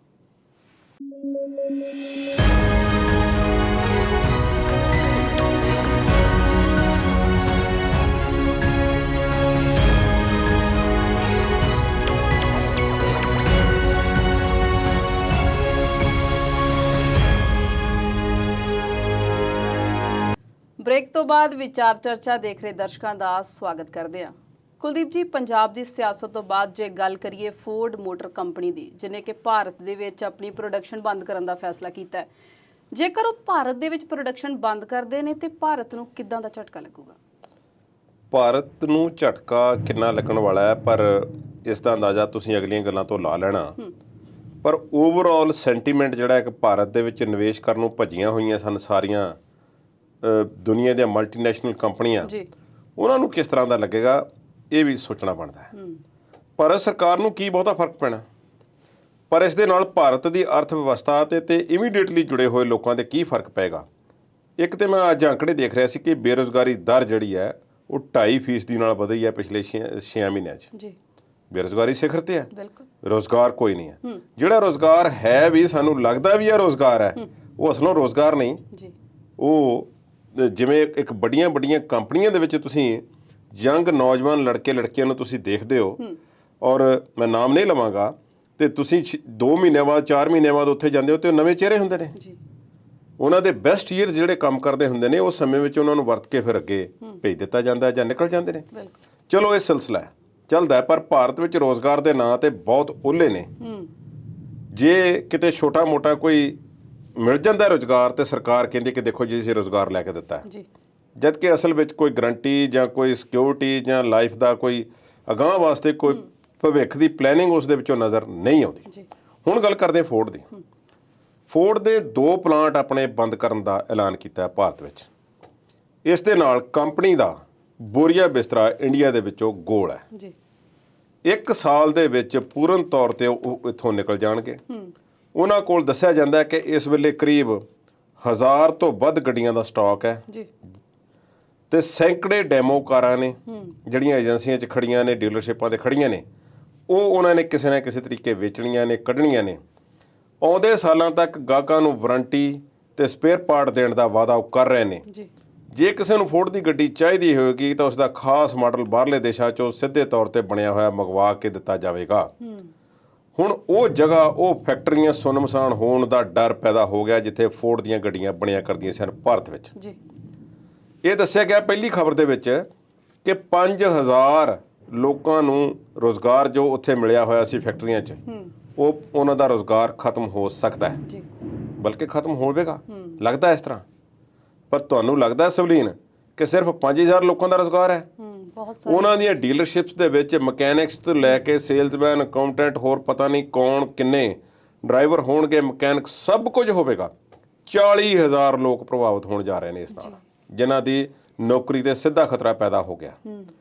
ਇਹਨਾਂ ਦੇ ਨਾਲ ਭਾਰਤ ਦੇ ਵਿੱਚ 170 ਡੀਲਰ ਨੇ, 391 ਗਾਂਹ ਉਹਨਾਂ ਦੇ ਹੋਰ ਸਬ ਪੁਆਇੰਟ ਨੇ ਜਿੱਥੋਂ ਗੱਡੀਆਂ ਵੇਚੀਆਂ ਜਾਂਦੀਆਂ ਨੇ, ਸਪੇਅਰ ਪਾਰਟ ਵੇਚੇ ਜਾਂਦੇ ਨੇ। ਜੀ 40000 ਸੇਲਜ਼ਮੈਨ ਤੇ ਹੋਰ ਸਟਾਫ, 150 ਕਰੋੜ ਦਾ ਜਿਹੜਾ ਇਹਨਾਂ ਕੋਲ ਇਨਵੈਂਟਰੀ ਪਈ ਹੈ ਗੱਡੀਆਂ ਦੇ ਰੂਪ ਦੇ ਵਿੱਚ, ਜਿਸ ਨੂੰ ਕਿਸੇ ਨਾ ਕਿਸੇ ਤਰੀਕੇ ਕੱਢਿਆ ਜਾਵੇਗਾ। ਜੀ ਇਹ ਸਾਰਾ ਕੁਝ ਹੁਣ ਉਹਨਾਂ ਨੇ ਪ੍ਰਬੰਧ ਕਰਨਾ ਹੈ। ਇੱਕ ਗੱਲ ਖਾਸ ਹੋਰ, ਭਾਰਤ ਦੇ ਵਿੱਚ ਜੋ ਫਰੈਂਚਾਈਜ਼ੀ ਪ੍ਰੋਟੈਕਸ਼ਨ ਐਕਟ ਹੈ ਉਹ ਨਹੀਂ ਹੈ। ਜੀ ਭਾਵ ਕੰਪਨੀ ਜਦੋਂ ਕੋਈ ਵੱਡੀ ਹੈ ਉਹ ਗਾਂ ਆਪਣੀਆਂ ਡੀਲਰਸ਼ਿਪਸ ਜਾਂ ਆਪਣੇ ਫਰੈਂਚਾਈਜ਼ੀ ਦਿੰਦੀਆਂ ਨੇ ਲੋਕਾਂ ਨੂੰ। ਜੇ ਉਹ ਕੰਪਨੀ ਦਾ ਸਿਖਰ ਤੋਂ ਪੱਠਾ ਬੈਠ ਜਾਵੇ, ਬਿਲਕੁਲ। ਫਿਰ ਉਹਨਾਂ ਨੇ ਜਿਹੜਾ ਪੈਸਾ ਲਾਇਆ ਸੀ ਲੋਕਾਂ ਨੇ ਕਿੱਥੇ ਜਾਂਦਾ? ਪਿਛਲੇ ਸਾਲ ਵੀ ਇਹਨਾਂ ਨੇ ਬਹੁਤ ਸਾਰੀਆਂ ਨਵੀਆਂ ਡੀਲਰਸ਼ਿਪ ਦਿੱਤੀਆਂ ਤੇ ਖੋਲੀਆਂ ਜੀ ਫੋਰਡ ਕੰਪਨੀ ਨੇ, ਕਿਉਂਕਿ ਭਾਰਤ ਵਿੱਚ ਫਰੈਂਚਾਈਜ਼ੀ ਪ੍ਰੋਟੈਕਸ਼ਨ ਐਕਟ ਨਹੀਂ ਹੈ। ਹੁਣ ਇੱਕ ਸੰਸਥਾ ਨੇ ਮੰਗ ਕੀਤੀ ਹੈ ਕਿ ਅਸੀਂ ਸਰਕਾਰ ਨੂੰ ਪਹਿਲਾਂ ਵੀ ਕਹਿ ਰਹੇ ਹਾਂ ਤੇ ਹੁਣ ਫੇਰ ਦੁਬਾਰਾ ਕਹਿਣ ਲੱਗੇ ਹਾਂ, ਭਾਈ ਫਰੈਂਚਾਈਜ਼ੀ ਪ੍ਰੋਟੈਕਸ਼ਨ ਐਕਟ ਲਿਆਓ। ਕਿਉਂਕਿ ਜਿਨ੍ਹਾਂ ਲੋਕਾਂ ਨੇ ਲੱਖਾਂ ਕਰੋੜਾਂ ਰੁਪਏ ਲਾ ਕੇ ਪਿਛਲੇ ਸਾਲ ਇਹਨਾਂ ਦੀਆਂ ਏਜੰਸੀਆਂ ਖਰੀਦੀਆਂ ਨੇ, ਜੀ ਉਹ ਕਿਹੜੇ ਖੂਹ 'ਚ ਜਾਣਗੇ? ਉਹ ਪੈਸੇ ਉਹਨਾਂ ਦੇ ਡੁੱਬ ਗਏ ਨੇ ਸਾਰੇ। ਇੰਨੀਆਂ ਪ੍ਰਾਈਮ ਲੋਕੇਸ਼ਨ ਤੇ ਉਹਨਾਂ ਨੇ ਇਮਾਰਤਾਂ ਖੜੀਆਂ ਕੀਤੀਆਂ ਨੇ, ਇੰਪਲੋਇਮੈਂਟ ਲੋਕਾਂ ਨੂੰ ਦਿੱਤੀ ਹੈ, ਤੇ ਇੰਨੀ ਇਨਵੈਂਟਰੀ ਰੱਖੀ ਹੋਵੇਗੀ, ਸਾਰੇ ਖਰਚੇ। ਜੇ ਉਹਨਾਂ ਨੇ, ਸਰਕਾਰ ਨੇ ਕੋਈ ਉਹਨਾਂ ਨੂੰ ਪ੍ਰੋਟੈਕਸ਼ਨ ਨਹੀਂ ਦਿੱਤੀ, ਜੀ ਇਹਦਾ ਮਤਲਬ ਇਹ ਨਹੀਂ ਕਿ ਭਾਰਤ ਵਿੱਚ ਕੋਈ ਖਾਸ ਮੰਗ ਕੀਤੀ ਜਾ ਰਹੀ ਹੈ। ਦੁਨੀਆ ਦੇ ਬਹੁਤ ਸਾਰੇ ਮੁਲਕ ਨੇ, ਇੱਕ ਲੰਬੀ ਫਹਿਰਿਸਤ ਦਾ ਸੂਚੀ, ਜਿਨ੍ਹਾਂ ਮੁਲਕਾਂ ਦੇ ਵਿੱਚ ਇਹ ਫਰੈਂਚਾਈਜ਼ੀ ਪ੍ਰੋਟੈਕਸ਼ਨ ਐਕਟ ਹੈ। ਇਹਨਾਂ ਵਿੱਚ Mexico, Brazil, Russia, Italy, Japan ਤੇ ਚੀਨ ਵਿੱਚ ਵੀ ਫਰੈਂਚਾਈਜ਼ੀ ਪ੍ਰੋਟੈਕਸ਼ਨ ਹੈ ਤੇ ਭਾਰਤ ਵਿੱਚ ਨਹੀਂ ਹੈ। ਉਹ ਲੋਕ ਅੱਜ ਕੱਖੋਂ ਹੌਲੇ ਹੋ ਜਾਣਗੇ ਜਿਨ੍ਹਾਂ ਨੇ ਬੜਾ ਔਖੇ ਆਸੇ-ਪਾਸਿਓਂ ਲੋਨ ਲੈ ਕੇ ਜਾਂ ਕਿਸੇ ਤਰੀਕੇ, ਉਹ ਬੈਂਕਾਂ ਦੇ ਵੀ ਉਹਨਾਂ ਨੂੰ ਵੀ ਔਖਾ ਹੋ ਜਾਵੇਗਾ। ਉਹਨਾਂ ਨੂੰ ਵੀ ਉਹਨਾਂ ਨੇ ਕਿੱਥੋਂ ਇੰਨੇ ਸਾਰੇ ਜਿਹੜੇ ਲੋਨ ਦਿੱਤੇ ਹੋਣਗੇ, ਉਹ ਕਿਵੇਂ ਉਹਨਾਂ ਨੇ ਹਾਸਲ ਕਰਨੇ ਨੇ? ਖੋਰੇ ਕਰਜ਼ੇ ਲੱਥੇ ਵੀ ਜਿਨ੍ਹਾਂ ਨੇ ਗੱਡੀਆਂ ਹੁਣ ਪਿਛਲੇ ਮਹੀਨੇ ਇਹਨਾਂ ਦੀਆਂ ਖਰੀਦੀਆਂ ਹੋਣਗੀਆਂ, ਉਹਨਾਂ ਦੀਆਂ ਗੱਡੀਆਂ ਦੀ ਕੀ ਵੈਲਿਊ ਰਹਿ ਜਾਵੇਗੀ? ਇਹ ਫੋਰਡ ਕੰਪਨੀ ਜਿਹੜੀ ਹੈ, ਇਹ ਅਮਰੀਕਾ ਦੀ ਜਾਣ ਵਾਲੀ ਦੂਸਰੀ ਕੰਪਨੀ ਹੈ ਜੀ ਕਾਰਾਂ ਦੇ ਵਿੱਚੋਂ। ਪਿਛਲੇ ਥੋੜੇ ਸਮੇਂ ਦੇ ਵਿੱਚ, 3-4 ਸਾਲਾਂ ਦੇ ਵਿੱਚ ਜਿਹੜੀਆਂ ਕੰਪਨੀਆਂ ਭਾਰਤ ਨੂੰ ਛੱਡ ਕੇ ਗਈਆਂ ਨੇ, ਇਹ ਉਹਨਾਂ 5 ਕੰਪਨੀਆਂ ਦੇ ਵਿੱਚੋਂ ਇੱਕ ਵੱਡੀ ਕੰਪਨੀ ਹੈ। ਜੀ ਉਹਨਾਂ ਵਿੱਚ GM ਪਹਿਲਾਂ ਜਾ ਚੁੱਕੀ ਹੈ। GM ਨੇ ਇੱਥੋਂ ਕਾਫੀ ਸਮਾਂ ਪਹਿਲਾਂ ਆਪਣੀਆਂ ਸਭ ਕੁਝ ਬੰਦ ਕਰ ਦਿੱਤਾ ਸੀ। ਜੀ ਫੀਟ ਜਾ ਚੁੱਕੀ ਆ, ਹਾਰਲੇ ਡੇਵਿਡਸਨ ਜਾ ਚੁੱਕੀ ਹੈ ਤੇ ਹੁਣ ਫੋਰਡ ਦੀ ਵਾਰੀ ਆ। ਹੋਰ ਛੋਟੀਆਂ-ਮੋਟੀਆਂ ਕੰਪਨੀਆਂ ਕਈ ਜਾ ਚੁੱਕੀਆਂ ਨੇ ਜਿਹੜੀਆਂ ਖਤਮ ਹੋ ਗਈਆਂ ਨੇ। ਜੀ ਹੁਣ ਇਹਦੇ ਜਾਣ ਨਾਲ ਕਿੰਨਾ ਫਰਕ ਪਏਗਾ ਇਹ ਤੇ ਸਰਕਾਰ ਨੂੰ ਪਤਾ ਹੋਵੇਗਾ ਕਿ ਇਸ ਨਾਲ ਇੱਕ ਉਹ ਦੁਨੀਆ ਭਰ ਦੇ ਵਿੱਚ ਇੱਕ ਬਣ ਗਿਆ ਸੀ ਕਿ ਇੱਥੇ ਲਿਆ ਕੇ ਨਿਵੇਸ਼ ਕਰੋ, ਉਹਨਾਂ ਨੂੰ ਹੁਣ ਕੀ ਜਵਾਬ ਦੇਣਾ ਹੈ। ਜੀ ਪਰ ਅਸਲੋਂ ਗੱਲ ਜਿਹੜੀ ਮਾਹਿਰ ਦੱਸ ਰਹੇ ਨੇ ਕਿ ਕੁਝ ਖਾਸ ਤੌਰ ਤੇ ਅਮਰੀਕਨ ਕੰਪਨੀਆਂ ਜਿਹੜੀਆਂ ਗੱਡੀਆਂ ਨੇ ਇਹ ਭਾਰਤ ਦੀ ਮਾਰਕੀਟ ਨੂੰ ਸਮਝਣ ਤੋਂ ਅਸਮਰੱਥ ਨੇ। ਇਸ ਨੂੰ ਸਮਝਣ ਵਾਲੇ ਜਿਹੜੇ ਠੀਕ ਠਾਕ ਲੋਕ ਨੇ ਉਹਨਾਂ ਵਿੱਚ ਕੋਰੀਅਨ ਤੇ ਜਾਪਾਨੀ ਜਿਹੜੇ ਨੇ ਉਹ ਇਸ ਨੂੰ ਠੀਕ ਠਾਕ ਸਮਝਦੇ ਨੇ, ਜਾਂ ਲੋਕਲ ਜਿਹੜੇ ਗੱਡੀਆਂ ਪਹਿਲਾਂ ਤੋਂ ਬਣਾਉਂਦੇ ਨੇ ਉਹਨਾਂ ਨੂੰ ਇਸ ਮਾਰਕੀਟ ਦਾ ਪਤਾ ਹੈ। ਜੀ ਇਹ ਵੱਡੀਆਂ ਗੱਡੀਆਂ ਬਣਾਉਣ ਦੇ ਵਿੱਚ ਐਕਸਪਰਟ ਲੋਕ ਨੇ ਇਹੋ ਜਿਹੜੇ ਫੋਰਡ ਵਗੈਰਾ ਨੇ, ਤੇ ਜਦ ਕਿ ਇੰਡੀਆ ਦੇ ਵਿੱਚ ਵੱਡੀਆਂ ਗੱਡੀਆਂ ਦੀ ਮਾਰਕੀਟ ਉਨੀ ਨਹੀਂ ਹੈ ਜਿੰਨੀਆਂ ਛੋਟੀਆਂ ਕਾਰਾਂ ਦੀ ਹੈ। ਉਸ ਨੂੰ ਸਮਝਣ ਦੇ ਵਿੱਚ ਤੇ ਲੋਕਾਂ ਨੂੰ ਸਹੀ ਗੱਡੀਆਂ ਦੇਣ ਤੋਂ ਅਸਮਰੱਥ ਇਹ ਕੰਪਨੀਆਂ ਅੱਜ ਭਾਰਤ ਤੋਂ ਆਪਣਾ ਮੁੱਖ ਮੋੜ ਰਹੀਆਂ ਨੇ। ਛੋਟੀਆਂ ਕਾਰਾਂ ਦੀ ਹਿੱਸੇਦਾਰੀ ਜ਼ਿਆਦਾ ਹੈ। ਜੇ ਇੱਕ ਅੰਦਾਜ਼ੇ ਨਾਲ ਜੋ ਮਾਰੂਤੀ ਸੁਜ਼ੂਕੀ ਹੈ ਉਹ ਭਾਰਤ ਵਿੱਚ ਜੇ ਅੰਦਾਜ਼ਾ ਲਾਇਆ ਜਾਵੇ ਤਾਂ ਹਰ ਤੀਸਰੀ ਕਾਰ ਜਿਹੜੀ ਆ ਮਾਰਕੀਟ ਤੁਹਾਨੂੰ ਰੋਡ ਤੇ ਮਿਲੇਗੀ, ਉਹਨਾਂ ਦੀ ਮਿਲੇਗੀ।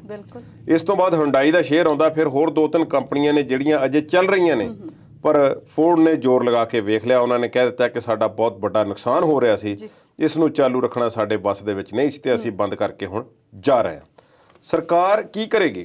ਕੀ ਸਰਕਾਰ ਉਹਨਾਂ ਨੂੰ ਰੱਖਣ ਦਾ ਯਤਨ ਕਰੇਗੀ? ਕਰਨਾ ਚਾਹੀਦਾ ਕਿ ਨਹੀਂ ਚਾਹੀਦਾ, ਇਹ ਸਰਕਾਰ ਨੇ ਸੋਚਣਾ। ਉਦਾਹਰਨ ਅਮਰੀਕਾ ਤੇ ਕੈਨੇਡਾ ਦੀ ਦੇਵਾਂਗੇ ਜਿੱਥੇ ਇਹਨਾਂ ਦੇ ਵੱਡੇ ਪਲਾਂਟ ਨੇ। 3 ਜਾਇੰਟ ਕੰਪਨੀਆਂ ਉੱਥੇ ਮੰਨੀਆਂ ਜਾਂਦੀਆਂ ਨੇ, GM, ਫੋਰਡ ਤੇ ਕ੍ਰਾਈਸਲਰ। ਇਸੇ ਤਰ੍ਹਾਂ ਅੱਜ ਤੋਂ 20 ਕੁ ਸਾਲ ਪਹਿਲਾਂ ਉਹ ਕੰਪਨੀਆਂ ਆਰਥਿਕ ਮੰਦੀ ਦੇ ਦੌਰ ਦੇ ਵਿੱਚ ਫਸ ਗਈਆਂ ਸਨ। ਜਦੋਂ ਕੰਪਨੀਆਂ ਫਸੀਆਂ ਫਿਰ ਸਰਕਾਰ ਨੇ ਉਹਨਾਂ ਨੂੰ ਬੇਲ ਆਊਟ ਪੈਕੇਜ ਦਿੱਤੇ ਸਨ। ਉਹਨਾਂ ਨੂੰ ਵੱਡੀਆਂ ਰਕਮਾਂ ਦਿੱਤੀਆਂ ਗਈਆਂ ਕਿ ਤੁਸੀਂ ਆਹ EMPLOYE ਨਹੀਂ ਕੱਢਣੇ ਭਾਈ, ਤੁਸੀਂ ਇੱਥੇ ਬੈਠੋ, ਅਸੀਂ ਤੁਹਾਡੀ ਮਦਦ ਕਰਦੇ ਹਾਂ, ਤੁਹਾਨੂੰ ਇਸ ਤਰੀਕੇ ਨਾਲ ਮਦਦ ਕਰਨ ਦੇ ਵਿੱਚ ਅਸੀਂ ਕੋਸ਼ਿਸ਼ ਕਰਾਂਗੇ ਜੇ ਤੁਸੀਂ ਇਹਨਾਂ ਲੋਕਾਂ ਦਾ ਰੁਜ਼ਗਾਰ ਨਹੀਂ ਖੋਵੋਗੇ। ਉਹਨਾਂ ਨੇ ਆਪਣੇ ਖਰਚੇ ਵੀ ਘਟਾਏ, ਸਭ ਕੁਝ ਕੀਤਾ ਤੇ ਆਪਣੇ ਆਪ ਨੂੰ ਲੀ ਤੇ ਲੈ ਆਂਦਾ। ਪਰ ਭਾਰਤ ਵਿੱਚ ਅਜਿਹਾ ਹੁੰਦਾ ਨਜ਼ਰ ਨਹੀਂ ਆ ਰਿਹਾ। ਇੱਕ ਇਸ ਨਾਲ ਹੋਰ ਕੰਮ ਹੋਵੇਗਾ, ਜਿਹੜੀਆਂ ਕੰਪਨੀਆਂ ਇੱਥੇ ਪਹਿਲਾਂ ਤੋਂ ਮਜ਼ਬੂਤ ਨੇ ਤੇ ਜਿਹੜੀਆਂ ਹੁਣ ਜਾ ਰਹੀਆਂ ਨੇ ਉਹ ਜਾ ਰਹੀਆਂ ਤੇ ਉਹ ਤੇ ਜਾਣਗੇ, ਆਪਣੀ ਜਾਨ ਛੁਡਾ ਕੇ ਨਿਕਲ ਗਈਆਂ ਨੇ, ਰੁਜ਼ਗਾਰ ਤੇ ਖਤਮ ਹੋਵੇਗਾ। ਲੋਕਾਂ ਦੀ ਡਿਪੈਂਡੈਂਸੀ ਜਿਹੜੀ ਆ ਉਹ ਦੂਸਰੀਆਂ ਕੰਪਨੀਆਂ ਤੇ ਜ਼ਿਆਦਾ ਵਧੇਗੀ ਤੇ ਉਹਨਾਂ ਨਾਲ ਉਹਨਾਂ ਨੂੰ ਮਹਿੰਗਾ ਸਮਾਨ ਮਿਲਣ ਦੇ ਅਸ਼ੰਕੇ ਪੈਦਾ ਹੋ ਗਏ ਨੇ। ਉਹ ਗੱਡੀਆਂ ਦੀ ਕੀਮਤ ਦੂਸਰੀਆਂ ਕੰਪਨੀਆਂ ਵਾਲੇ ਜ਼ਾਹਿਰਾ ਤੌਰ ਤੇ ਵਧਾਉਣਗੇ, ਪਰ ਫੋਰਡ ਦਾ ਜਾਣਾ ਇਹ ਸ਼ੁਭ ਸ਼ਗਨ ਨਹੀਂ ਹੈ। ਕੁਲਦੀਪ ਜੀ, ਗੱਲ ਕਰਦੇ ਹਾਂ ਬ੍ਰਿਕਸ ਸੰਮੇਲਨ ਦੀ। ਕਿਵੇਂ ਦਾ ਰਿਹਾ ਇਹ ਸੰਮੇਲਨ ਤੇ ਕੀ ਕੁਝ ਤੈਅ ਹੋਇਆ ਇਹਦੇ 'ਚ? ਅਸਲ ਵਿੱਚ ਸਵਲੇਨ ਜੀ, ਬ੍ਰਿਕਸ ਜੋ ਹੈ ਇਹ ਇੱਕ ਕੁਝ ਦੇਸ਼ਾਂ ਦਾ ਸਮੂਹ ਹੈ ਜੀ ਜੋ ਬਹੁਤ ਸਾਰੇ ਮੁੱਦਿਆਂ ਤੇ ਆਪਣੇ ਵਿਚਾਰ ਰੱਖਦਾ ਰਹਿੰਦਾ ਹੈ। ਇਸ ਵਿੱਚ ਇਹ ਹਰ ਸਾਲ ਹੁੰਦਾ ਸੰਮੇਲਨ, ਕਦੀ ਕੋਈ ਦੇਸ਼ ਇਸ ਦੀ ਮੇਜ਼ਬਾਨੀ ਕਰਦਾ ਤੇ ਕਦੇ ਕੋਈ ਕਰਦਾ ਹੈ। ਇਸ ਵਿੱਚ ਫਿਰ ਇੱਕ ਖਾਸ ਮੁੱਦਿਆਂ ਤੇ ਪਹੁੰਚ ਕੇ ਡੈਕਲੇਰੇਸ਼ਨ ਤਿਆਰ ਕੀਤੀ ਜਾਂਦੀ ਹੈ ਜਿਸ ਤੇ ਸਾਰੇ ਮੈਂਬਰ ਸਹਿਮਤੀ ਪ੍ਰਗਟਾਉਂਦੇ ਨੇ ਜਾਂ ਨਹੀਂ ਪ੍ਰਗਟਾਉਂਦੇ। ਹੁਣ ਇਹ ਬ੍ਰਿਕਸ ਸੰਮੇਲਨ ਜਿਹੜਾ ਹੈ ਇਹ ਦੇਸ਼ਾਂ ਦੇ ਵਿੱਚ, ਬਹੁਤ ਸਾਰੇ ਦੇਸ਼ਾਂ ਦੇ ਵਿੱਚ ਇਸ ਤਰ੍ਹਾਂ ਦੇ ਕਈ, ਸਾਰਕ ਵੀ ਹੈ, ਨੈਮ ਹੈ, ਨੈਟੋ ਹੈ, ਸਭ ਕੁਝ ਜਿਹੜਾ ਹੈ ਉਹ ਇਸ ਤਰ੍ਹਾਂ ਦੇ ਸੰਮੇਲਨ ਜਿਹੜੇ ਨੇ ਹੁੰਦੇ ਰਹਿੰਦੇ ਨੇ। G15 ਹੈ, 17 ਹੈ, ਸਾਰਾ ਕੁਝ ਹੁੰਦਾ ਹੈ। ਹੁਣ ਇਹ ਬ੍ਰਿਕਸ ਹੈ ਬ੍ਰਾਜ਼ੀਲ, ਰਸ਼ੀਆ, ਇੰਡੀਆ, ਚਾਈਨਾ, ਇਹ ਮੁਲਕ ਨੇ ਇਸ ਵਿੱਚ। ਬ੍ਰਿਕਸ ਹੈ ਬ੍ਰਾਜ਼ੀਲ, ਰਸ਼ੀਆ, ਇੰਡੀਆ, ਚਾਈਨਾ ਤੇ ਸਾਊਥ ਅਫਰੀਕਾ, BRICS ਬ੍ਰਿਕਸ। ਇਹ ਇੰਨੇ ਦੇਸ਼ਾਂ ਦਾ ਸਮੂਹ ਹੈ। ਇੰਨੇ ਦੇਸ਼ਾਂ ਨੇ ਇਹ ਜਿਹੜੀ ਕੱਲ ਇੱਕ ਵਾਰਤਾ ਸੰਮੇਲਨ ਕੀਤਾ ਹੈ, ਇਹ ਵਰਚੁਅਲ ਸਮਿਟ ਹੋਇਆ ਕੋਵਿਡ ਕਰਕੇ। ਆਮ ਤੌਰ ਤੇ ਸਾਰੇ ਇਕੱਠੇ ਹੋ ਕੇ ਮਿਲਦੇ ਬੈਠਦੇ ਨੇ। ਪਿਛਲੀ ਵਾਰੀ ਚੀਨ ਦੇ ਵਿੱਚ ਹੋਇਆ ਸੀ ਤੇ ਇਸ ਵਾਰੀ ਭਾਰਤ ਨੇ ਇਸ ਦੀ ਮੇਜ਼ਬਾਨੀ ਜਿਹੜੀ ਹੈ ਉਹ ਵਰਚੁਅਲ ਦੀ ਕੀਤੀ ਹੈ। ਨਰਿੰਦਰ ਮੋਦੀ ਨੇ ਇਸ ਵਿੱਚ ਹਿੱਸਾ ਲਿਆ। ਉਹਨਾਂ ਨੇ ਜ਼ਿਆਦਾ ਡਿਸਕਸ਼ਨ ਜਿਹੜੀ ਕੀਤੀ ਹੈ ਉਹ ਅਫਗਾਨਿਸਤਾਨ ਤੇ ਕੀਤੀ ਹੈ ਕਿ ਤਾਲਿਬਾਨ ਭਾਵੇਂ ਉੱਥੇ ਕਾਬਜ਼ ਹੋ ਗਿਆ ਹੈ, ਪਰ ਅਫਗਾਨਿਸਤਾਨ ਦੀ ਧਰਤੀ ਨੂੰ ਅਸੀਂ ਅੱਤਵਾਦੀਆਂ ਦੀ ਪਨਾਹਗਾਹ, ਟ੍ਰੇਨਿੰਗ ਕੈਂਪ ਜਾਂ ਉਹਨਾਂ ਦੀ ਕੋਈ ਇਸ ਤਰ੍ਹਾਂ ਦਾ ਅੱਡਾ ਨਾ ਬਣ ਦਈਏ ਜਿਸ ਨਾਲ ਦੂਸਰੇ ਦੇਸ਼ਾਂ ਨੂੰ ਖਤਰਾ ਪੈਦਾ ਹੋਵੇ। ਨਰਿੰਦਰ ਮੋਦੀ ਨੇ ਇਸ ਤੇ ਲੰਬਾ ਚੌੜਾ ਭਾਸ਼ਣ ਦਿੱਤਾ ਹੈ ਤੇ ਤਾਲਿਬਾਨ ਦਾ ਨਾਮ ਤਾਂ ਨਹੀਂ ਲਿਆ ਉਹਨਾਂ ਨੇ, ਪਰ ਅਫਗਾਨਿਸਤਾਨ ਦਾ ਨਾਮ ਉਹਨਾਂ ਨੇ ਵਾਰ-ਵਾਰ ਲਿਆ। ਤਾਲਿਬਾਨ ਦਾ ਨਾਮ ਇਸ ਕਰਕੇ ਨਹੀਂ ਲਿਆ ਕਿਉਂਕਿ ਇਸ ਵੇਲੇ ਤੇ ਸਰਕਾਰ ਉਹਨਾਂ ਦੇ ਕੋਲ ਹੈ ਤੇ ਸਰਕਾਰ ਦੇ ਕੋਲ, ਸਰਕਾਰ ਨੂੰ ਸਿੱਧਾ ਇਸ ਤਰ੍ਹਾਂ ਦਾ ਸਵਾਲ ਨਹੀਂ, ਕੰਟਰੀ ਦੀ ਗੱਲ ਹੋਵੇਗੀ ਨਾ। ਸੋ ਉਹਨਾਂ ਨੇ ਦੇਸ਼ ਨੂੰ ਕਿਹਾ ਕਿ ਉਸ ਦੇਸ਼ ਨੂੰ ਆਪਣੇ ਤੌਰ ਤੇ ਸਥਾਪਿਤ ਹੋਣ ਦੀ ਲੋੜ ਹੈ ਤੇ ਇਸ ਪ੍ਰਤੀ ਸਾਨੂੰ ਸਾਰਿਆਂ ਨੂੰ ਜ਼ਿੰਮੇਵਾਰੀ ਨਿਭਾਉਣੀ ਪਏਗੀ ਕਿ ਕਿਤੇ ਉੱਥੇ ਕੋਈ ਇਸ ਤਰ੍ਹਾਂ ਦੀ ਕਾਰਵਾਈ ਨਾ ਹੋਵੇ। ਸੌਰੀ ਕੁਲਦੀਪ ਜੀ, ਤੁਹਾਨੂੰ ਰੋਕਣਾ ਚਾਹਾਂਗੇ, ਇਸ਼ਾਰਾ ਇਸ ਵੇਲੇ ਬ੍ਰੇਕ ਦਾ ਹੋ ਰਿਹਾ। ਵਾਪਸ ਆ ਕੇ ਗੱਲ ਕਰਦੇ ਹਾਂ ਬ੍ਰਿਕਸ ਸੰਮੇਲਨ ਦੀ। ਤੁਸੀਂ ਕਿਤੇ ਨਹੀਂ ਜਾਣਾ, ਬਹੁਤ ਜਲਦ ਹਾਜ਼ਰ ਹੁੰਨੇ ਆ।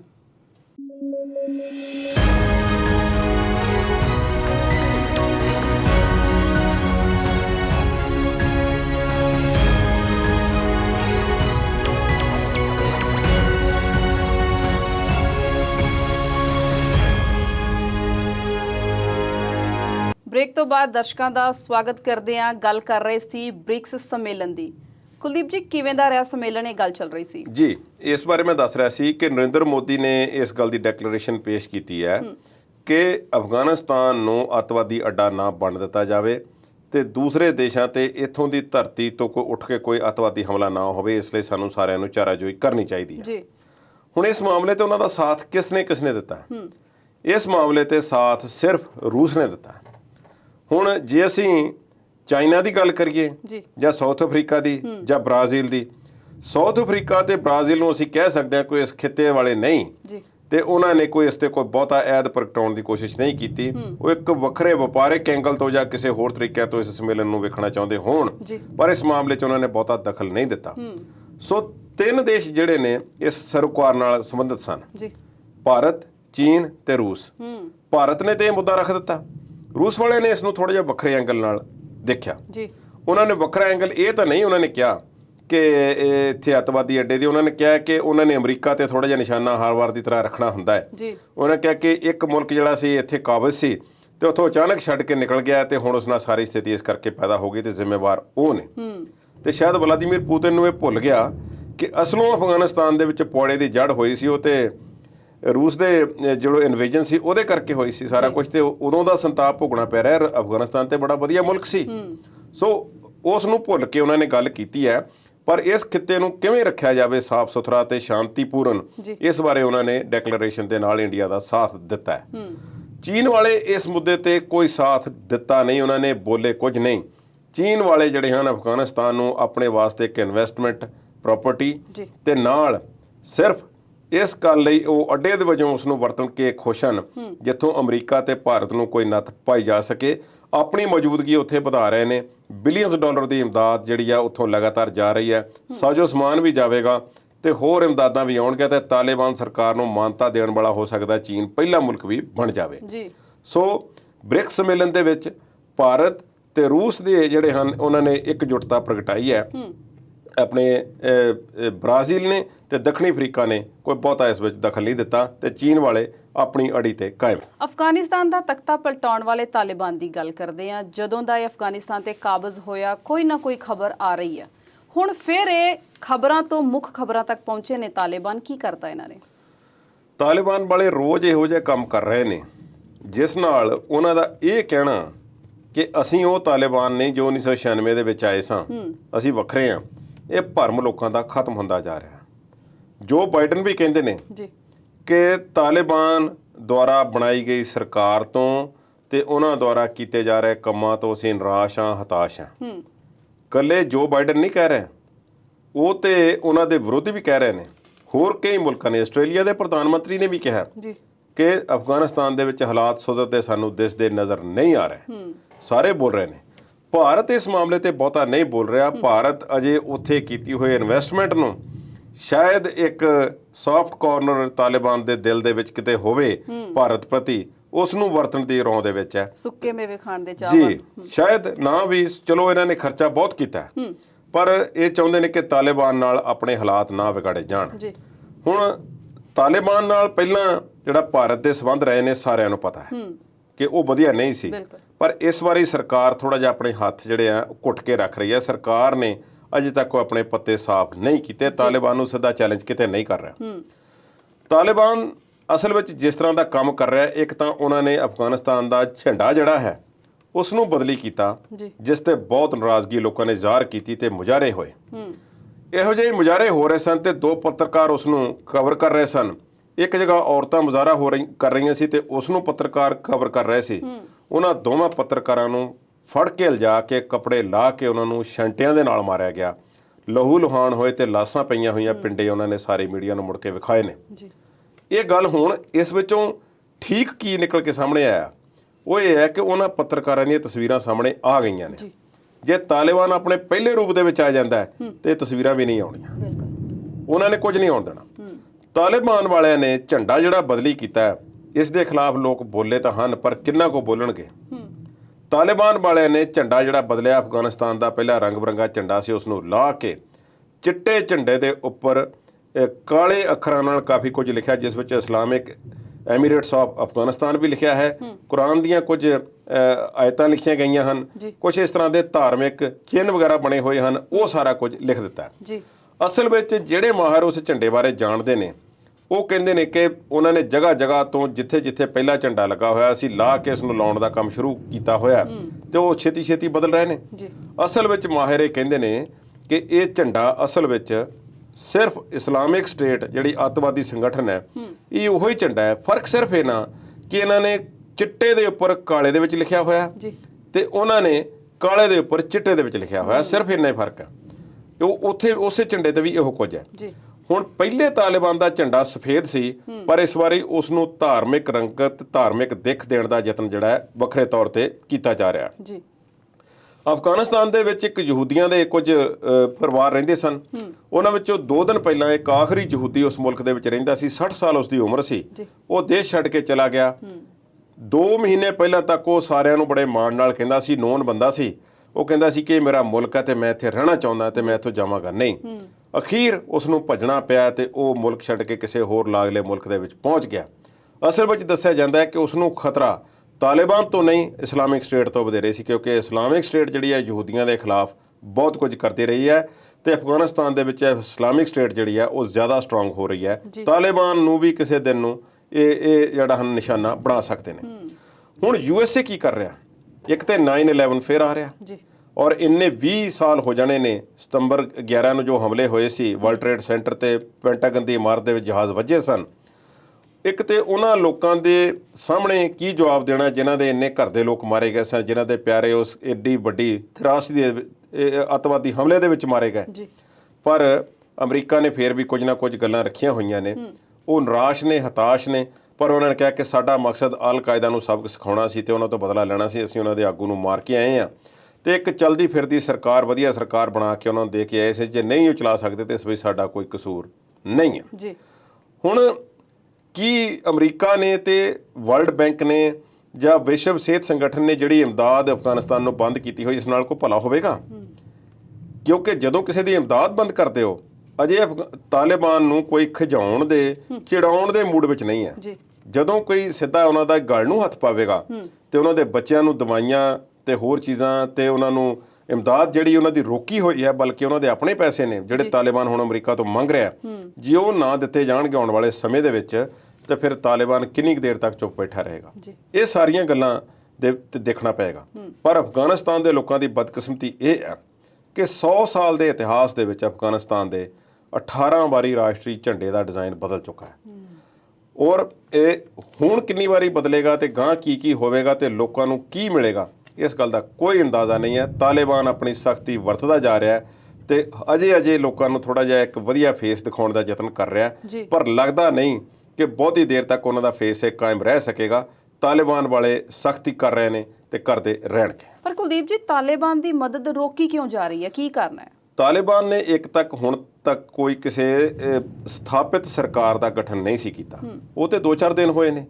ਪਹਿਲਾਂ ਬਣਾਉਂਦੇ ਸੀ 2 ਹਫ਼ਤੇ ਪਹਿਲਾਂ, ਫੇਰ ਰੋਕ ਦਿੱਤਾ, ਫਿਰ ਹੁਣ ਇੰਟਰਿਮ ਗਵਰਨਮੈਂਟ ਹੈ, ਅੰਤਰਿਮ ਸਰਕਾਰ ਹੈ, ਅਜੇ ਕੋਈ ਪੱਕੀ ਸਰਕਾਰ ਨਹੀਂ। ਇਹ ਅਜੇ ਕੁਝ ਦਿਨ ਸਥਾਪਿਤ ਹੋਣ ਨੂੰ ਲੱਗਣਗੇ ਜਾਂ ਮਹੀਨਾ 2 ਮਹੀਨੇ ਵੀ ਲੱਗ ਸਕਦੇ ਆ। ਪਰ ਕੀ ਤਾਲਿਬਾਨ ਉਸ ਵੇਲੇ ਤੱਕ ਆਪਣੇ ਆਪ ਨੂੰ ਬਚਾ ਕੇ ਰੱਖ ਸਕੇਗਾ, ਇਸ ਗੱਲ ਦਾ ਨਹੀਂ ਪਤਾ। ਪਰ ਤਾਲਿਬਾਨ ਦੀ ਇੱਕ ਗੱਲ ਹੈ, ਉਸ ਦੇ ਬਾਰੇ ਮਾਹਿਰ ਕੀ ਕਹਿੰਦੇ ਨੇ, ਖਾਸ ਤੌਰ ਤੇ ਅਮਰੀਕਾ ਦੇ ਵਿੱਚ ਜਦੋਂ ਉਹਨਾਂ ਦੀਆਂ ਅਖਬਾਰਾਂ ਨੂੰ ਫੋਲਦੇ ਹੋ, ਅਮਰੀਕਾ ਦੀਆਂ ਨੂੰ ਪੜ੍ਹਦੇ ਹੋ, ਆਰਟੀਕਲਸ ਨੂੰ, ਤੇ ਉਹ ਕਹਿੰਦੇ ਨੇ ਕਿ ਤਾਲਿਬਾਨ ਜੇ ਤੇ ਉਹੋ ਹੀ ਹੈ ਤੇ ਇੱਕ ਹੱਥ ਵਿੱਚ AK-47 ਤੇ ਦੂਸਰੇ ਹੱਥ ਵਿੱਚ ਠੂਠਾ ਹੈ ਤੇ ਫਿਰ ਤੇ ਇਹਨਾਂ ਨੂੰ ਇਮਦਾਦ ਦੇਣੀ ਬਣਦੀ ਨਹੀਂ। ਜੇ ਵਾਕਿਆ ਹੀ ਇਹ ਬੰਦਿਆਂ ਵਾਂਗ ਮੰਗਦੇ ਨੇ ਤੇ ਦੱਸਣਗੇ ਸਾਨੂੰ ਕਿੱਥੇ ਲਾਉਣੀ ਹੈ, ਕਿਸ ਕੰਮ ਲਈ ਲਾਉਣੀ ਹੈ, ਕੀ ਔਰਤਾਂ ਤੇ ਬੱਚਿਆਂ ਦੀ ਭਲਾਈ, ਸਿੱਖਿਆ, ਸਿਹਤ ਸਭ ਕਾਸੇ ਤੇ ਢਾਂਚੇ ਤੇ ਲਾਉਣੀ ਹੈ, ਜਾਂ ਦੁਨੀਆ ਵਿੱਚ ਨਸ਼ੇ ਵੇਚਣੇ ਨੇ ਤੇ ਹਥਿਆਰ ਖਰੀਦਣੇ ਨੇ। ਜੇ ਤੇ ਇਹਨਾਂ ਕੰਮਾਂ ਵਾਸਤੇ ਇਹਨਾਂ ਦੀ ਇਮਦਾਦ ਇਹਨਾਂ ਨੇ ਖਰਚ ਲੈਣੀ ਆ, ਜਿੰਨੀ ਦੇਰ ਤੱਕ ਸਾਨੂੰ ਰਿਸਪੌਂਸੀਬਲ ਜਵਾਬ ਦਿੰਦੇ ਨਹੀਂ, ਜਿੰਨੀ ਦੇਰ ਤੱਕ ਇਹ ਸਾਨੂੰ ਦੱਸਦੇ ਨਹੀਂ ਕਿ ਇਮਦਾਦ ਕਿੱਥੇ ਜਾਵੇਗੀ, ਕਿਵੇਂ ਜਾਵੇਗੀ, ਕਿਸ ਕੰਮ ਵਾਸਤੇ ਕੌਣ ਖਰਚੇਗਾ ਤੇ ਜ਼ਿੰਮੇਵਾਰ ਕੌਣ ਹੋਵੇਗਾ, ਤੁਹਾਡਾ ਵਿੱਤ ਮੰਤਰੀ ਕੌਣ ਹੈ, ਕੌਣ ਹਿਸਾਬ ਦੇਵੇਗਾ, ਇਹ ਸਾਰੀਆਂ ਗੱਲਾਂ ਜਦੋਂ ਤੱਕ ਤੈਅ ਨਹੀਂ ਹੋ ਜਾਂਦੀਆਂ ਉਦੋਂ ਤੱਕ ਰੌਲਾ ਰੱਪੇ ਵਾਲੀ ਸਰਕਾਰ ਹੈ। ਹੁਣ ਅਫਗਾਨਿਸਤਾਨ ਦੇ ਵਿੱਚ ਸਰਕਾਰ ਤੇ ਭਾਵੇਂ ਬਣ ਗਈ ਆ, ਪਰ ਅਜੇ ਤੱਕ ਗਨ ਕਲਚਰ ਦਾ ਹੀ ਬੋਲਬਾਲਾ ਹੈ। ਬੰਦੂਕ ਦੀ ਨੋਕ ਤੇ ਸਾਰੇ ਕੰਮ ਹੋ ਰਹੇ ਨੇ। ਚਾਹੇ ਕੋਈ ਸਹੁੰ ਚੱਕ ਰਿਹਾ, ਚਾਹੇ ਕੋਈ ਸਰਕਾਰ ਬਣਾ ਰਿਹਾ, ਉਹ ਮੰਤਰੀ ਬੈਠਾ ਹੈ, ਉਸ ਦੇ ਆਸੇ-ਪਾਸੇ ਫਿਰ ਬੰਦੂਕਾਂ ਵਾਲੇ ਖੜੇ ਨੇ। ਜਿਵੇਂ ਕੋਈ ਟ੍ਰੇਨਡ ਕੋਈ ਅਫਸਰ ਨਹੀਂ ਹਨ ਤੇ ਉਹਨਾਂ ਦੀਆਂ ਕੋਈ ਪ੍ਰੋਪਰ ਵਰਦੀਆਂ ਨਹੀਂ ਹਨ। ਇਵੇਂ ਹੀ ਜਿਵੇਂ ਖੜੇ ਹੋਏ ਨੇ, ਕੋਈ ਖੜਾ ਹੈ ਕੋਈ ਨਹੀਂ ਖੜਾ ਹੈ, ਬਸ ਕਿਸੇ ਨੂੰ ਇਜਾਜ਼ਤ ਹੈ ਕਿਸੇ ਨੂੰ ਨਹੀਂ ਇਜਾਜ਼ਤ ਹੈ ਜੀ। ਇੱਕ 에ਅਰਪੋਰਟ ਚਲਾਉਣ ਦੇ ਸਮਰੱਥ ਅਜੇ ਤੱਕ ਸਰਕਾਰ ਉਹ ਨਹੀਂ ਹੈ। ਪਰ ਸਰਕਾਰ ਨੇ 에ਅਰਪੋਰਟ ਚਲੋ ਚਲਾ ਲਿਆ ਹੈ। ਦੋਹਾ ਕਤਰ ਵਾਲਿਆਂ ਨੂੰ ਉਹਨਾਂ ਨੇ ਕਹਿ ਦਿੱਤਾ ਸੀ ਕਿ ਤੁਸੀਂ ਸਾਡੇ ਆਪਰੇਸ਼ਨ ਇਸ ਦਾ ਸਾਂਭ ਲਓ, ਹੋਰ ਕਿਹੜੇ ਆਪਰੇਸ਼ਨ ਜਿਹੜੇ ਨੇ ਸਾਂਭੇ ਜਾਣਗੇ। ਕਿ ਜਿੱਥੇ ਚੀਨ ਏਡੇ ਵੱਡੇ ਪੱਧਰ ਤੇ ਮਦਦ ਕਰ ਰਿਹਾ ਤੇ ਸਿਆਸੀ ਦਖਲਅੰਦਾਜ਼ੀ ਕਰ ਰਿਹਾ ਕਿ ਅਮਰੀਕਾ ਜਾਂ ਹੋਰ ਜਿਹੜੇ ਵਿਕਸਿਤ ਮੁਲਕ ਨੇ ਉੱਥੇ ਇਮਦਾਦ ਦੇਣਗੇ, ਇਹ ਅਜੇ ਸਵਾਲ ਬਹੁਤ ਨੇ, ਇਹਨਾਂ ਦਾ ਜਵਾਬ ਨੇੜ ਭਵਿੱਖ ਵਿੱਚ ਮਿਲਦਾ ਨਜ਼ਰ ਨਹੀਂ ਆ ਰਿਹਾ। ਜੀ, ਅਗਲੀ ਗੱਲ ਕਰਾਂਗੇ ਪੰਜਾਬ ਦੇ ਸਿੱਖਿਆ ਦੇ ਮਿਆਰ ਦੀ, ਜਲਿਆਂਵਾਲੇ ਬਾਗ ਨਾਲ ਜੁੜੇ ਹੋਏ ਵਿਵਾਦਾਂ ਦੀ। ਪਰ ਇਸ ਵੇਲੇ ਵੇਲਾ ਹੋ ਗਿਆ ਕਿ ਛੋਟੇ ਜਿਹੇ ਵਕਫੇ ਦਾ, ਬਹੁਤ ਜਲਦ ਹਾਜ਼ਰ ਹੁੰਨੇ ਆ।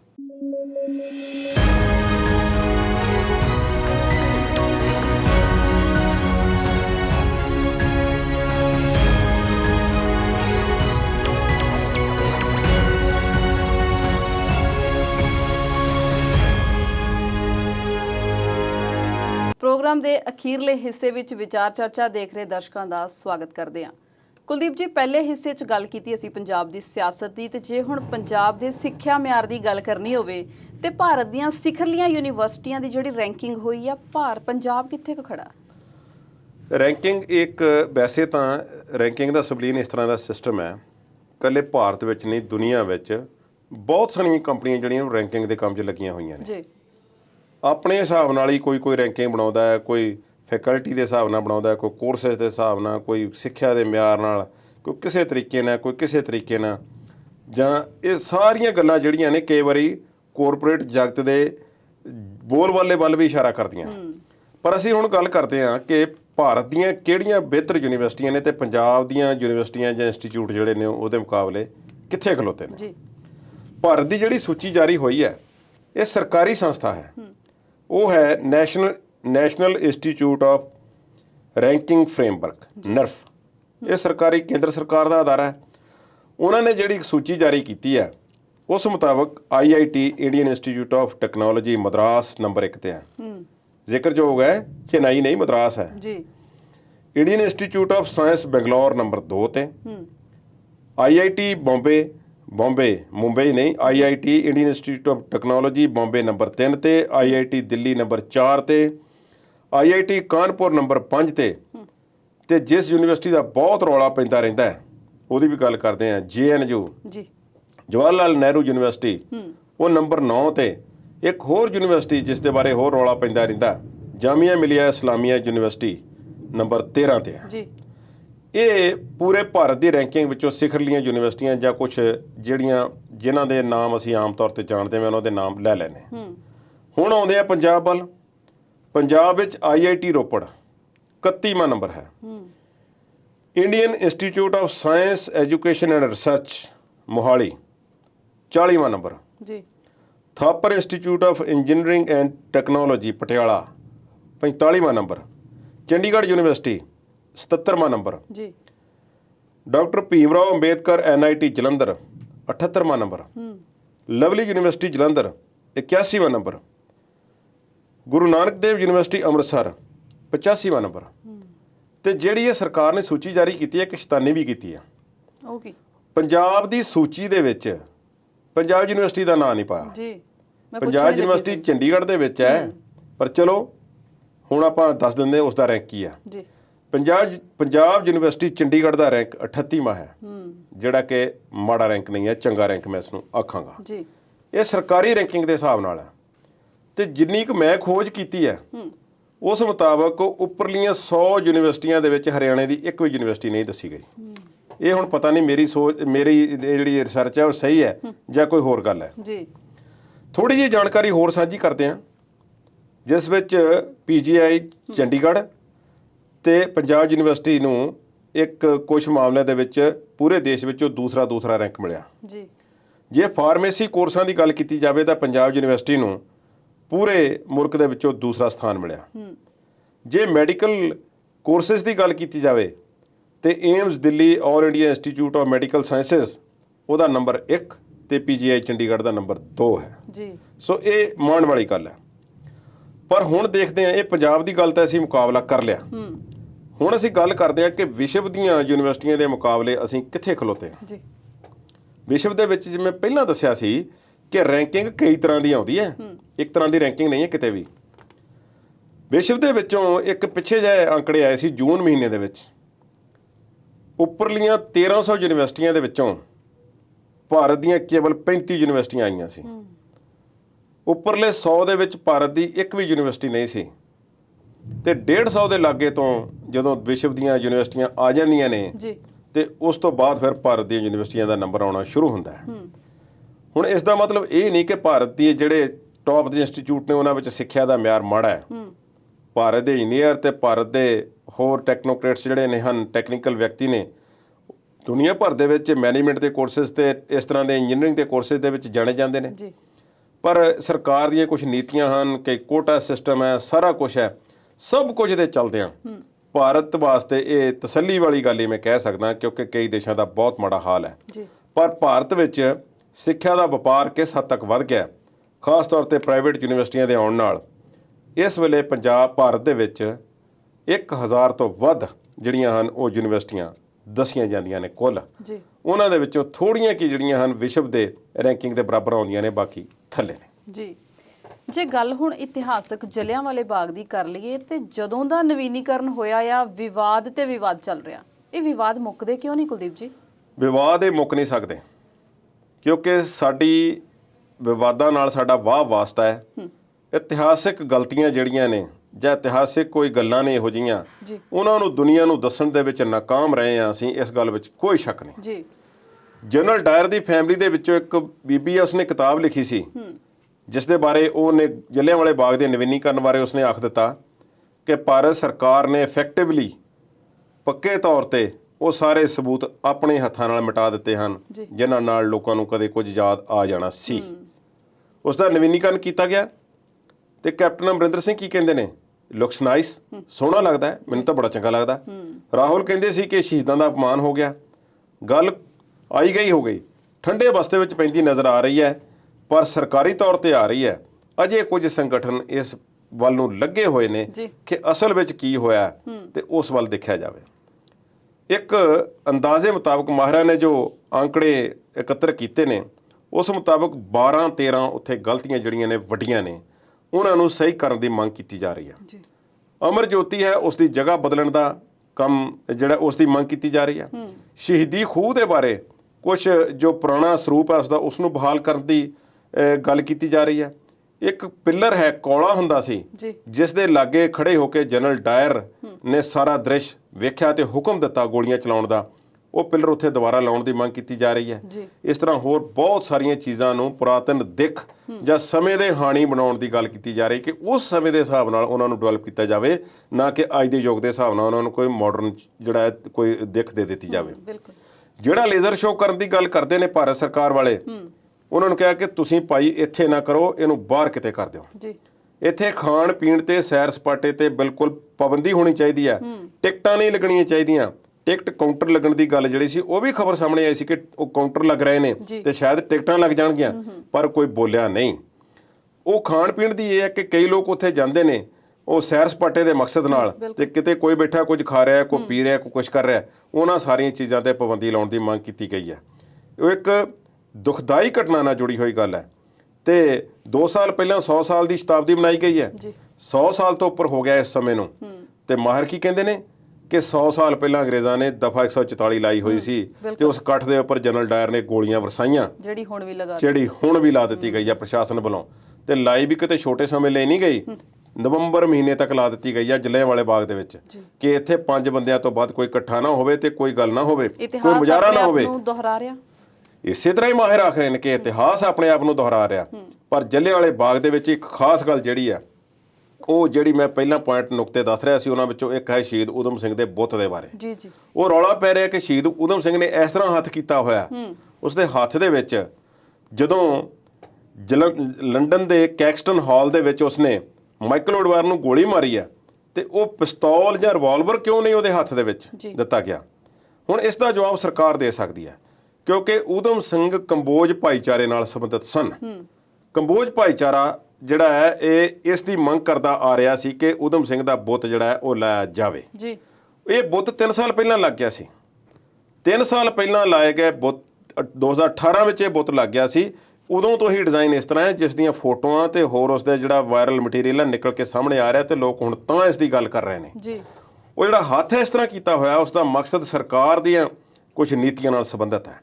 ਉਹ ਇਹ ਹੈ ਕਿ ਕੰਬੋਜ ਭਾਈਚਾਰੇ ਦੇ ਆਗੂ ਕਹਿੰਦੇ ਨੇ ਕਿ ਅਸੀਂ ਸਰਕਾਰ ਤੋਂ ਕਈ ਵਰਿਆਂ ਤੋਂ ਮੰਗ ਕਰ ਰਹੇ ਸੀ ਕਿ ਬੁੱਤ ਲਾਓ, ਜਲਿਆਂਵਾਲੇ ਬਾਗ ਦੇ ਵਿੱਚ ਸ਼ਹੀਦ ਊਧਮ ਸਿੰਘ ਦਾ ਬੁੱਤ ਲੱਗਣਾ ਚਾਹੀਦਾ ਤੇ ਉਹਨਾਂ ਨੇ ਅਖੀਰ ਉਹਨਾਂ ਨੂੰ ਜਦੋਂ ਅਸੀਂ ਕਿਹਾ ਕਿ ਅਸੀਂ ਧੱਕੇ ਨਾਲ ਲਾ ਦੇਵਾਂਗੇ, ਫਿਰ ਉਹਨਾਂ ਨੇ ਕਿਹਾ ਕਿ ਤੁਸੀਂ ਭਾਈ ਬੁੱਤ ਲਾ ਲਓ। ਸਰਕਾਰ ਨੇ ਜਵਾਬ ਦਿੱਤਾ ਬੁੱਤ ਲਾ ਲਓ ਪਰ ਉਸਦੇ ਹੱਥ ਦੇ ਵਿੱਚ ਰਿਵਾਲਵਰ ਜਾਂ ਪਿਸਤੌਲ ਨਹੀਂ ਹੋਣਾ ਚਾਹੀਦਾ। ਇਸ ਨਾਲ ਗਲਤ ਸੰਦੇਸ਼ ਜਾਂਦਾ ਦੁਨੀਆ ਨੂੰ। ਦੂਸਰੀ ਗੱਲ, ਕਿਸੇ ਦੇ ਨਾਂ ਦੇ ਨਾਲ ਜਿੰਨੇ ਉੱਥੇ ਲੋਕ ਮਾਰੇ ਗਏ ਤੇ ਸ਼ਹੀਦ ਊਧਮ ਸਿੰਘ ਦੇ ਨਾਮ ਦੇ ਨਾਲ ਕਿਸੇ ਨਾਲ ਸ਼ਹੀਦ ਦਾ ਨਾਂ ਨਹੀਂ ਲਾਇਆ ਗਿਆ। ਇਹ ਸਰਕਾਰ ਦੀ ਮਰਜ਼ੀ ਹੈ। ਕੁਝ ਸਾਲ ਪਹਿਲਾਂ ਤੱਕ ਤਾਂ ਦਿੱਲੀ ਯੂਨੀਵਰਸਿਟੀ ਦੇ ਇੱਕ ਸਿਲੇਬਸ ਦੇ ਵਿੱਚ ਭਗਤ ਸਿੰਘ ਬਾਰੇ ਕਿਤਾਬ ਦੇ ਵਿੱਚ ਉਸ ਨੂੰ ਕ੍ਰਾਂਤੀਕਾਰੀ ਅੱਤਵਾਦੀ ਲਿਖਿਆ ਗਿਆ ਸੀ। ਉਸ ਦਾ ਬੜਾ ਰੌਲਾ ਪਿਆ ਸੀ। ਸੋ ਭਾਰਤ ਸਰਕਾਰ ਨੇ ਭਗਤ ਸਿੰਘ ਨੂੰ ਤੇ ਸ਼ਹੀਦ ਊਧਮ ਸਿੰਘ ਨੂੰ ਅਜੇ ਤੱਕ ਸ਼ਹੀਦਾਂ ਦਾ ਦਰਜਾ ਨਹੀਂ ਦਿੱਤਾ। ਇਹ ਸਰਕਾਰ ਦੀਆਂ ਨੀਤੀਆਂ ਕਰਕੇ ਉਸ ਦੇ ਹੱਥ ਦੇ ਵਿੱਚ ਪਿਸਤੌਲ ਨਹੀਂ ਹੈ, ਬਲਕਿ ਉਸ ਦੇ ਹੱਥ ਦੇ ਵਿੱਚ ਉੱਥੇ ਦੀ ਮਿੱਟੀ ਫੜੀ ਹੋਈ ਹੈ। ਉੱਥੇ ਦੀ ਮਿੱਟੀ ਜਿਸ ਦੀ ਉਹਨੇ ਸਹੁੰ ਖਾ ਕੇ ਕਿਹਾ ਸੀ ਕਿ ਮੈਂ ਇਸ ਦਾ ਬਦਲਾ ਇੱਕ ਦਿਨ ਲੈ ਕੇ ਆਵਾਂਗਾ ਤੇ ਉਹ ਸੂਰਮੇ ਨੇ ਲਿਆ। ਹੁਣ ਬਹੁਤ ਸਾਰੀਆਂ ਗੱਲਾਂ ਜਿਹੜੀਆਂ ਨੇ ਇਤਿਹਾਸਿਕ ਗਲਤੀਆਂ ਨਾਲ ਜੁੜੀਆਂ ਹੋਈਆਂ ਨੇ, ਪਰ ਇਹ ਰੌਲਾ ਰੱਪਾ ਅਜੇ ਹੋਰ ਵਧੇਗਾ। ਮੈਨੂੰ ਲੱਗਦਾ ਹੈ ਕਿ ਇਸ ਤੇ ਸਰਕਾਰ ਨੂੰ ਗੰਭੀਰਤਾ ਨਾਲ ਸੋਚਣਾ ਚਾਹੀਦਾ। ਕੁਲਦੀਪ ਜੀ, ਸਾਡੇ ਕੋਲ ਸਮਾਂ ਬੜਾ ਘੱਟ ਆ, ਪਰ ਜਾਂਦੇ ਜਾਂਦੇ ਗੱਲ ਕੋਵਿਡ ਦੀ ਜ਼ਰੂਰ ਕਰਾਂਗੇ। ਟੀਕੇ ਲਾਉਣ ਨੂੰ ਸਿੱਧੀ ਹੋਈ ਭਾਰਤ ਸਰਕਾਰ ਨੇ ਹੁਣ ਕੀ ਕਰਤਾ? ਇਹ ਭਾਰਤ ਸਰਕਾਰ ਦੀਆਂ ਨਿਖੇਧੀਆਂ ਅਸੀਂ ਬਹੁਤ ਕੀਤੀਆਂ ਨੇ ਕਰੋਨਾ ਦੇ ਮਾਮਲੇ ਦੇ ਵਿੱਚ। ਜਿਸ ਤਰ੍ਹਾਂ ਭਾਰਤ ਸਰਕਾਰ ਨੇ ਕਰੋਨਾ ਨੂੰ ਨਜਿੱਠਿਆ, ਬਹੁਤ ਖਿਚਾਈ ਸੀ ਸਰਕਾਰ ਦੀ, ਕਰਦੇ ਰਹੇ ਹਾਂ ਔਰ ਠੀਕ ਕਰਦੇ ਰਹੇ ਹਾਂ। ਪਰ ਹੁਣ ਜੇ ਕਿਸੇ ਗੱਲ ਦੀ ਪ੍ਰਸ਼ੰਸਾ ਕਰਨੀ ਬਣਦੀ ਹੈ ਤੇ ਉਹ ਟੀਕਾਕਰਨ ਨੀਤੀ ਹੈ। ਟੀਕਾਕਰਨ ਦੇ ਮਾਮਲੇ ਮਾਹਿਰ ਵੀ ਇਹ ਕਹਿੰਦੇ ਸੀ ਕਿ ਇੰਨੇ ਟੀਕੇ ਲੱਗ ਨਹੀਂ ਸਕਦੇ, ਪਰ ਰੋਜ਼ਾਨਾ 70 ਤੋਂ 80 ਲੱਖ 90 ਲੱਖ ਤੇ 1 ਕਰੋੜ ਤੱਕ ਦੇ ਟੀਕੇ ਵੀ ਭਾਰਤ ਵਿੱਚ ਲਾਉਣ ਦੀਆਂ ਖਬਰਾਂ ਆਈਆਂ ਨੇ, ਲਗਾਤਾਰ ਲੱਗ ਰਹੇ ਨੇ।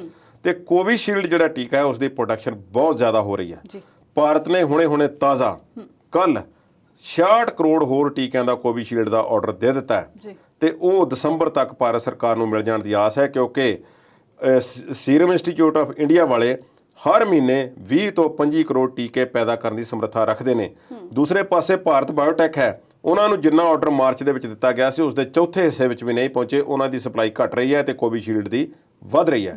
ਟੀਕੇ ਲੱਗ ਰਹੇ ਨੇ, ਲੋਕਾਂ ਦਾ ਯਕੀਨ ਬਚ ਰਿਹਾ ਹੈ, ਕਰੋਨਾ ਤੋਂ ਜਾਨ ਛੁੱਟ ਰਹੀ ਹੈ। ਭਾਵੇਂ ਨਵੇਂ ਕੇਸ 30 ਤੋਂ 40 ਹਜ਼ਾਰ ਰੋਜ਼ ਆ ਰਹੇ ਨੇ, ਠੀਕ ਵੀ ਇੰਨੇ ਕੁ ਹੋ ਰਹੇ ਨੇ, ਪਰ ਜੇ ਇਸੇ ਰਫ਼ਤਾਰ ਨਾਲ ਸਰਕਾਰ ਟੀਕੇ ਲਾਉਂਦੀ ਰਹੀ ਤੇ ਸਾਨੂੰ ਕਰੋਨਾ ਤੋਂ ਛੁਟਕਾਰਾ ਜਲਦੀ ਮਿਲ ਸਕਦਾ ਹੈ। ਤੀਸਰੀ ਲਹਿਰ ਤੋਂ ਸਾਡਾ ਬਚਾਅ ਹੋ ਸਕਦਾ ਹੈ। ਜੀ ਕੁਲਦੀਪ ਜੀ, ਤੁਸੀਂ ਤੱਥਾਂ ਨਾਲ ਭਰਪੂਰ ਜਾਣਕਾਰੀ ਸਾਡੇ ਦਰਸ਼ਕਾਂ ਨਾਲ ਸਾਂਝੀ ਕੀਤੀ। ਸਟੂਡੀਓ 'ਚ ਆਉਣ ਲਈ ਤੁਹਾਡਾ ਬਹੁਤ ਬਹੁਤ ਸ਼ੁਕਰੀਆ।